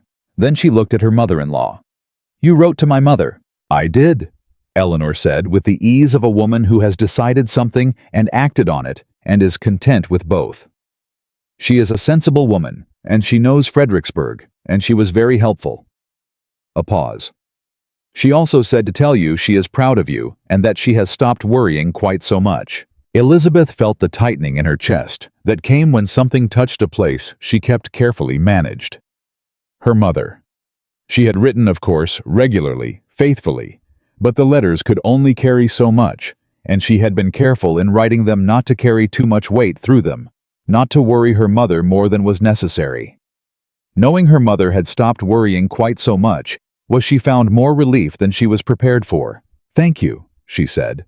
Her voice was steadier than she felt. Eleanor sat down across from her. "I want to tell you something," she said.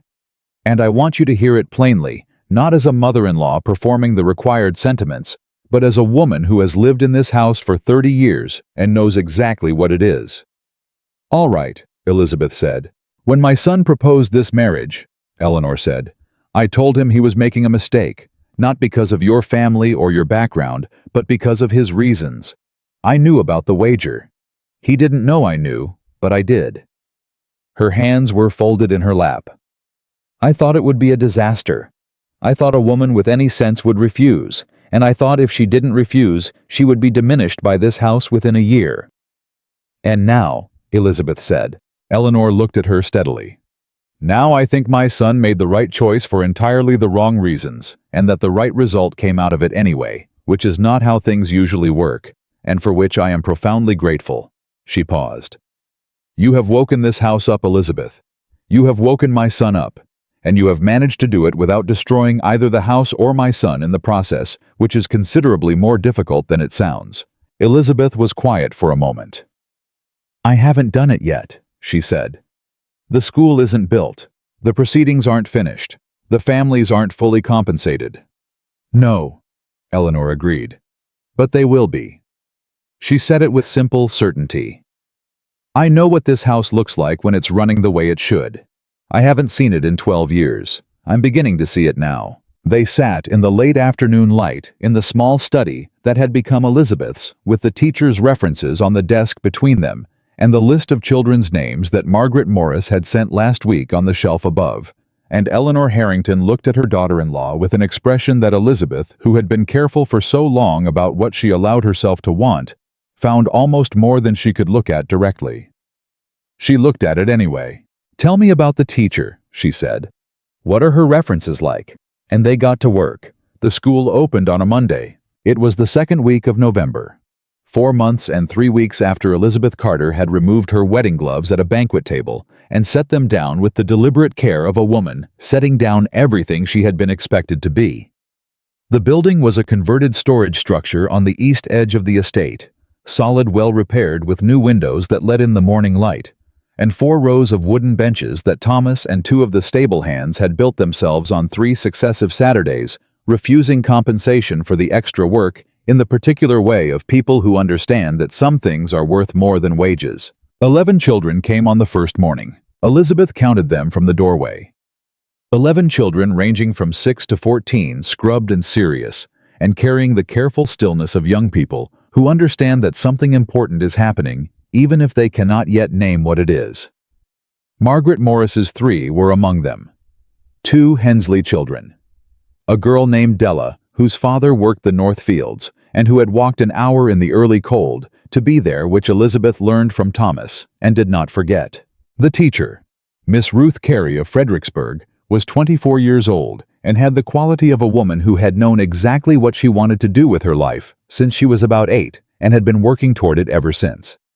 She met the children at the door with a directness that did not talk down and did not perform warmth, but simply was warm, and Elizabeth watched from the back of the room for the first 20 minutes, before slipping out so as not to distract from what was beginning. She stood outside in the November air and allowed herself to feel it, the fullness of it, the particular weight of something that had been an idea on a veranda 3 months ago and was now 11 children on wooden benches learning to read.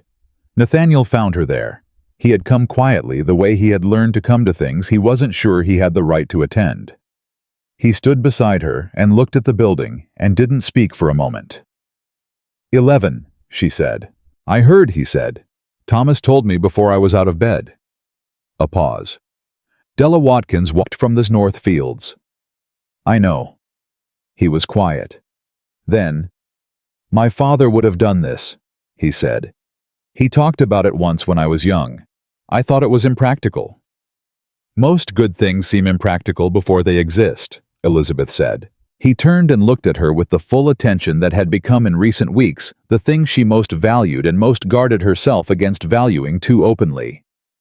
Elizabeth, he said, I want to say something, and I want to say it correctly, so I need you to let me try, even if the first attempt isn't right. She turned to face him. I have spent 4 months watching you do things I didn't believe were possible in this house, he said. I've watched you find what no one else looked for, say what no one else would say, and build trust with people. I had managed through fear for years without understanding what I was losing by doing it. He stopped, tried again. I came into this marriage intending to prove something, a point, about pride and persuasion and what a man of my standing could accomplish. His jaw tightened. What I actually accomplished was marrying the one woman in Virginia who was capable of showing me what my standing was actually worth, which turned out to be considerably less than I thought.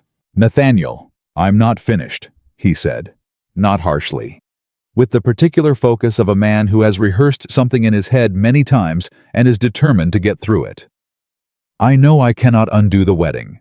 I know I cannot undo the room or the months of performing authority at your expense, or the years of inattention that let Webb and Caldwell operate in this house unchallenged. I cannot undo those things, but I want you to know. He stopped. Something moved through his expression that she had not seen there before, something undefended and very serious. I want you to know that I intend to spend however long it takes making this house into something you are not merely willing to live in, something you are glad to. The morning air was cold and still between them. Elizabeth looked at her husband.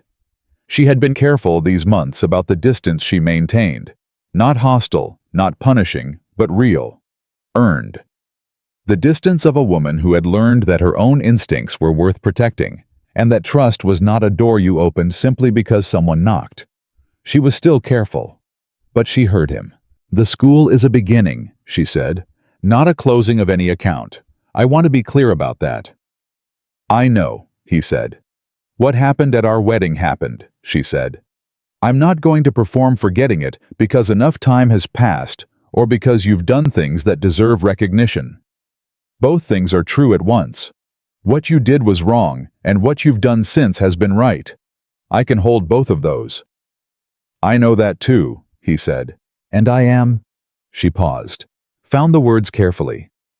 I am glad to be here. I want you to know that. Not in spite of everything. Not pretending everything was simple, but genuinely presently in this moment, I am glad. He exhaled. It was a small thing, a single breath, but she heard everything in it, the release of something he had been holding since before he could name what he was holding it for. Thank you, he said. Don't thank me, she said. Be worthy of it. He almost smiled. Yes, ma'am, he said, and the old Western courtesy of it landed between them like something newly minted, not performance this time, but genuine. She turned back toward the school building. Inside, she could hear Miss Carey's voice clear and patient, asking a question, and then waiting for an answer with the particular quality of a teacher who understands that the wait is as important as the question. Come on, Elizabeth said.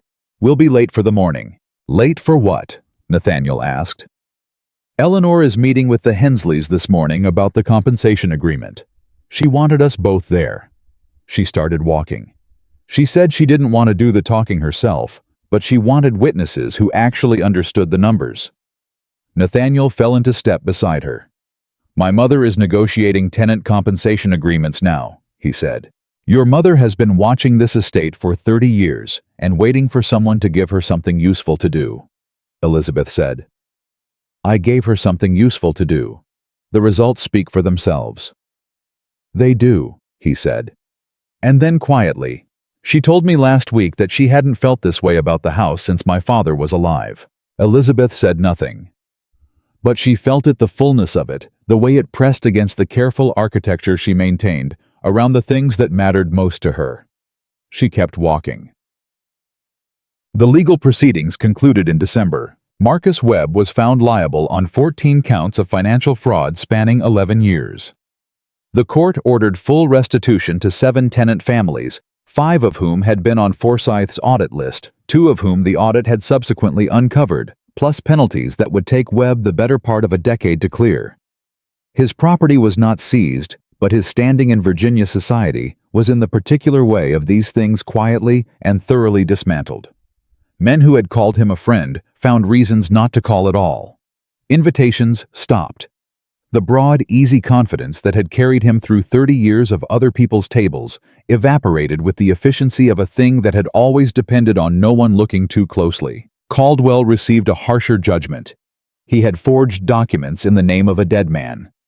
The court was not inclined toward mercy, and it did not offer any. Elizabeth was in Alderton's office when the verdicts were read into the formal record. Nathaniel was beside her. Forsyth sat across the table with his ledgers and his careful, undemonstrative satisfaction. Alderton read the document with the gravity of a man who understood that legal proceedings were at their core about something more than numbers, about the formal acknowledgement by the institutions of a society that certain things had happened and that they were wrong. When he finished, he looked up at Elizabeth.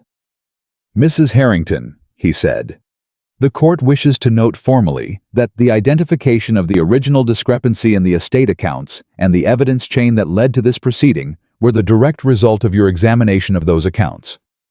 He paused. "That is not standard language for a verdict document, but I believe it is accurate, and I believe accuracy matters." Elizabeth held his gaze. "Thank you, Judge." "No," he said. "Thank you." Robert Morris came to Harrington Crossing the week after Christmas. He came alone on foot, which meant he had walked 2 miles in December cold, and Mrs. Aldridge brought him to the front parlor with the slightly flustered quality of a woman whose sense of household protocol was being gently stretched by the fact that the mistress of the house had made it perfectly clear that tenant farmers were to be shown to the front parlor and not the back door. Elizabeth met him there. Nathaniel, who had been in the study, came when Mrs. Aldridge told him and stood in the doorway for a moment, before Elizabeth caught his eye and tilted her head slightly toward the chair beside her. He came and sat down. Robert Morris was a man of about 45, weathered in the way of men who have spent their lives outdoors and working with the careful dignity of someone who has maintained self-respect through circumstances that did not make it easy. He held his hat in his hands, and he looked at them both with the direct, unperformed quality of a man who does not have the social training for performance and has never needed it. "I came to say something," he said. "And I wanted to say it in person, not in a letter, because what I wanted to say is not the kind of thing that fits on paper." "We're glad you came," Elizabeth said. "I've farmed that parcel for 15 years, Robert Morris said. "My father helped clear it. I always thought—" He stopped, collected himself. "I always thought that if you worked hard enough and were honest and kept your word, things would work out right. And then they didn't for years, and I couldn't figure out what I'd done wrong." He looked at Elizabeth directly. "You showed me I hadn't done anything wrong. That's a thing a man needs to know. It's a thing that matters to how he looks at himself." The room was very quiet. "And what you've done, the school, the compensation, the way the estate has been run these past months." He stopped again. "My daughter Susanna is one of Miss Carey's students. She came home last week and read me a passage from a book, out loud. She's 8 years old." His voice had gone rough at the edges. "She read to me. First person in my family who ever could." Elizabeth felt the tightening in her chest that she had learned over the course of these months to simply allow rather than manage away. Some things deserve to be felt. This was one of them. "Mr. Morris," Nathaniel said. His voice was measured and quiet, and had in it the particular quality she had heard developing over the past months, the voice of a man speaking without performance. "I owe your family an apology that I should have made sooner. What was done on this estate under my name and my authority was wrong. The fact that I didn't know about it directly doesn't change that the knowledge was available to me if I had looked. I should have looked." He paused. "I'm sorry." Robert Morris looked at him for a long moment. The look of a man weighing something he has been carrying and deciding how much of it is safe to put down. "I appreciate that," he said. Finally, simply. "The compensation agreement," Nathaniel said, "includes the Northfield parcel that's been sitting fallow. I'd like to offer it to you on the original terms of your father's contract with my grandfather, if you want it." Robert Morris went very still. "The north parcel," he said slowly. That's twice the acreage." "Your family cleared that land too," Nathaniel said. "My grandfather's records show it. You've been farming half what you should have been contracted for." He met the older man's eyes. "That's yours, Mr. Morris. It was always yours." The silence that followed was the kind that contains more than words can hold. Robert Morris put his hat on his knee and looked at it for a moment. When he looked up, he did not try to say everything that was in his expression. I was wise enough to know it wouldn't come out right if he tried. "My wife sent something for you," he said, and reached into his coat and produced a small paper-wrapped parcel that he held out to Elizabeth. "She made it herself. She said you'd know what it was for." Elizabeth unwrapped it. Inside was a small piece of needlework, a simple pattern carefully done, 4 words, stitched in blue thread on white cotton. She paid attention. Elizabeth held it in her hands for a moment. "Tell Mrs. Morris," she said when she trusted her voice, "that I will put this somewhere I can see it." "She'll be glad to hear it," Robert Morris said. He stood, and Nathaniel stood, and they shook hands with the particular quality of men who are beginning something new from the ruins of something old. And then Robert Morris put his hat on and walked back out into the December cold, with 2 miles ahead of him and significantly less weight than he'd come in with. The twist no one had seen coming arrived in January. It came in the form of a letter from Philadelphia, not from an attorney, not from a court, but from a woman named Clara Whitmore, who identified herself as a former associate of Marcus Webb's family business interests in the northern states, and who had, upon reading the account of the Virginia proceedings in the Philadelphia papers, a great deal more to say about Marcus Webb's financial activities than the Virginia court had yet heard. It turned out that Webb's operations in Virginia were not an isolated scheme. They were the southern branch of a network that had been running for 20 years across 4 states, a sophisticated pattern of embedded fraud in estate management that had targeted specifically large landholding families in the years immediately following a patriarch's death. The vulnerability window. The moment when the new inheritor was young and inexperienced and surrounded by advisors who had transferred over from the previous generation. When Forsyth received the Philadelphia documents forwarded through Alderton, who had been in correspondence with his counterpart in Pennsylvania, he came to Harrington Crossing in person. He sat across from Elizabeth with the particular expression of a man whose professional life had prepared him for financial complexity, but not quite for this scale of it. "Mrs. Harrington," he said, "the Virginia proceedings were the first time anyone has successfully prosecuted Webb on the basis of his own account records. The Philadelphia families had suspicions, but couldn't build the evidentiary chain. You built the evidentiary chain." "I looked at the numbers," Elizabeth said. "You looked at the numbers in a way that produced a result that is now being used in 4 separate legal proceedings across the eastern states," Forsyth said. He set a second document on the desk. "I have been asked by the attorneys in Pennsylvania, New York, and Maryland whether you would be willing to consult on the account structures in those cases, formally, as an expert in the pattern." Elizabeth stared at him. Nathaniel, sitting beside her, said nothing, but she felt him turn to look at her. "I'm not an attorney," she said. "No," Forsyth said. "But you are the person who broke the pattern, and the pattern is what every one of those cases turns on." He paused. "There would be compensation, of course, and it would not require you to travel correspondence and document review primarily, with the possibility of a formal consultation in Philadelphia in the spring, if you were willing." Elizabeth looked at the document. She looked at Nathaniel. She looked back at Forsyth. "I'll need to review the account structures for each case before I can tell you whether my analysis would be useful," she said. "If you send me the relevant ledgers, I'll give you an answer within 2 weeks." Forsyth nodded with the compressed satisfaction of a man who had expected to have to argue longer. "I thought you might say that," he said. "I took the liberty of bringing the first set with me." He produced a leather case from beside his chair and set it on the desk. Elizabeth looked at it. Then she looked at her husband. Nathaniel was watching her with the expression she had first seen in its most nascent form on the morning of Forsyth's original letter. The uncomplicated, genuine pride of a man who has finally learned to recognize something worth being proud of that has nothing to do with himself. "You're going to need a larger desk," he said. She almost laughed. It came out as something close to it, a real sound, unguarded, the kind she had been careful with for months. "Yes," she said. "I am." She pulled the leather case toward her and opened it. Spring came to Harrington Crossing with the particular generosity of Virginia springs, warm and sudden and full of the evidence that things had been growing underground all winter in ways that weren't visible until they weren't underground anymore. The school had grown to 19 students by March. Miss Carey had written to a colleague in Richmond about the curriculum, and the colleague had written back with materials and a suggestion for a second teacher by fall.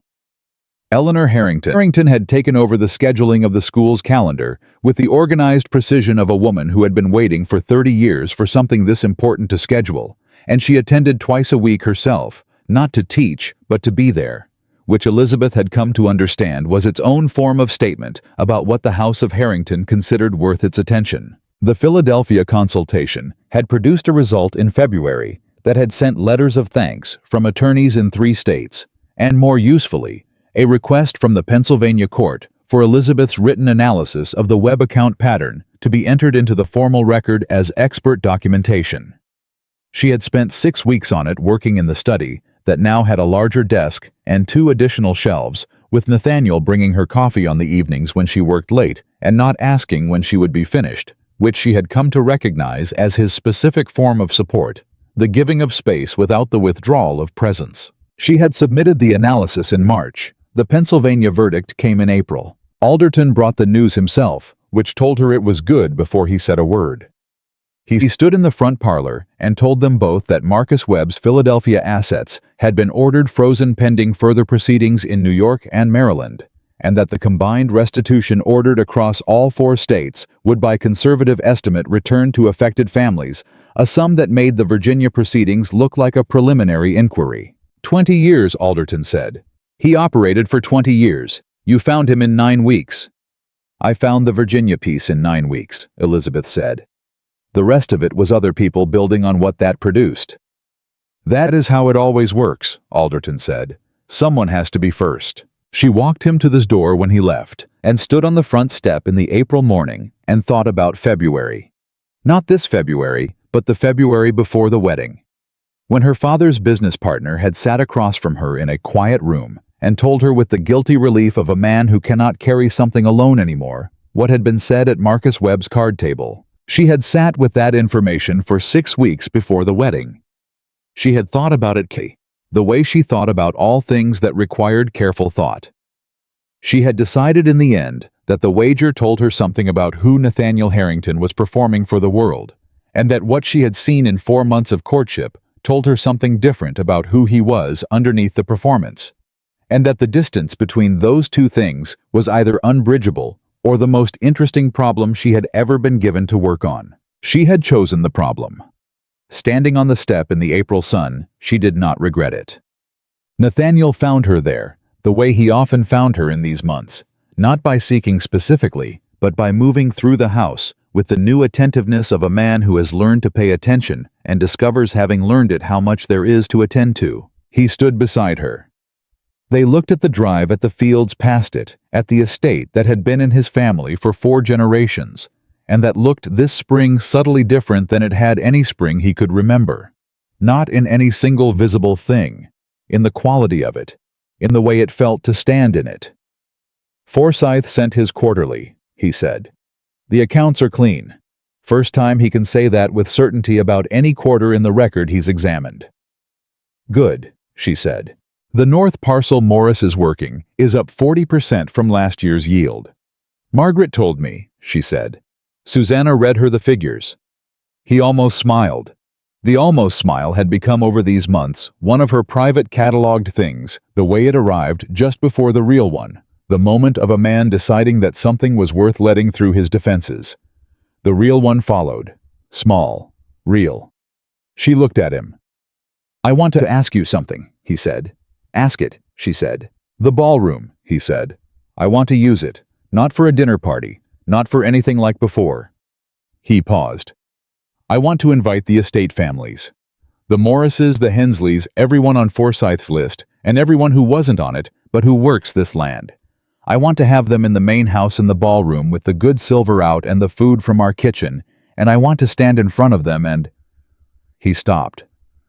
"I want to say what I should have said a year ago, before any of this, about what this estate owes the people who make it work." Elizabeth was quiet for a moment. "That's not a small thing," she said. "No," he said. "It isn't. Some of your social circle will think it's extraordinary, not in a complimentary way. I know. You'll do it anyway," she said. "I will do it anyway," he said. And the certainty in it had none of the performed authority she had catalogued in their early weeks. It had the quality of a man who has found his footing on different ground and knows it. She looked at her husband in the April morning. She thought about the woman who had removed her gloves at a banquet table and set them down with the precision of a woman setting down everything she had been expected to be. She thought about what that woman had walked into, and what she had found inside it, and what she had built from what she found. "Yes," she said. "Let's do it."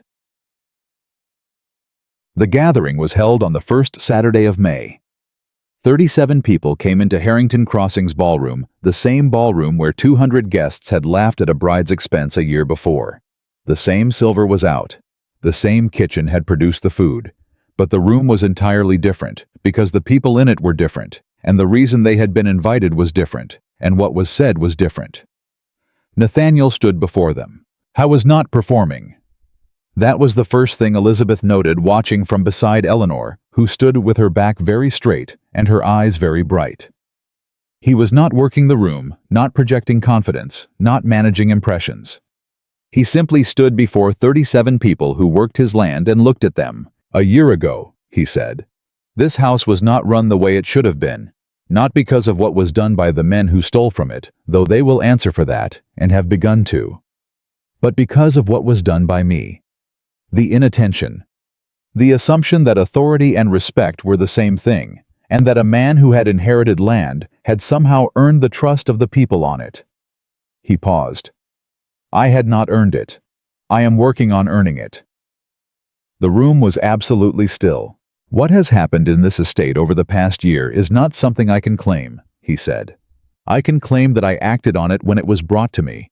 I cannot claim that I found it." He looked at Elizabeth directly. "My wife found it. She found it because she came into this house and looked at it honestly, without the assumptions I had spent my whole life accumulating. She sat at your kitchen tables. She read the ledgers no one had cross-referenced in 12 years. She told the truth in rooms where telling the truth was not comfortable." His voice was steady and without decoration. "This estate is what it is becoming because of her. I want you to know that. And I want her to hear me say it out loud in this room in front of people who know what it cost her." 37 people turned and looked at Elizabeth. Margaret Morris was crying quietly. Robert Morris was not, but his jaw was set with the particular tension of a man keeping himself together through deliberate effort. Thomas, standing near the back, caught her eye and gave her the small nod of a young man who has witnessed the full arc of a year and knows its value. Eleanor Harrington reached over and took Elizabeth's hand without looking at her. Elizabeth stood in the room where she had been humiliated 1 year before, with the needlework that said she paid attention. Framed on the study wall upstairs, with 11 children, grown to 19, and a desk full of ledgers from 4 states, and a husband standing at the front of his ancestral ballroom, telling the truth about her out loud. And she felt the fullness of it press against every carefully managed boundary she had built, and she let it. She had not come to Harrington Crossing to be loved. She had come because she believed a difficult thing was worth attempting, and she had attempted it without the guarantee of any particular outcome, because that was what belief required. She had not expected this, but she was not, she found, unwilling to receive it. Nathaniel crossed the room to her. He stood before her and offered his hand the way a man offers his hand to a woman. He is asking for something, not her obedience, not her performance, but her actual present chosen company. She looked at him. "You still have a long way to go," she said. "I know," he said. "I'm still watching. I'm counting on it," he said. The same words he had said on the veranda in summer, and they meant more, now more specifically, more honestly, more truly earned by the distance they had both traveled to reach this moment. She took his hand, not because the story was finished, not because the pain was gone, or the past was rewritten, or the distance between who he had been and who she needed him to be had been fully closed. She took his hand because she was a woman who had learned to measure the distance remaining rather than mourn the distance already crossed, and because the man standing before her had spent 1 year becoming someone who deserved to stand there. That was enough. That was, in the end, everything. Elizabeth Carter. Harrington stood in the ballroom of the house she had chosen and built, and refused to be diminished by, with her husband's hand in hers, and 37 witnesses to the truth of what it had cost and what it had made, and she knew with the bone-deep certainty of a woman who had never been wrong about the things that mattered most that the life she was standing inside was not the life she had been given. It was the life she had made, and it was entirely, irrevocably, magnificently hers.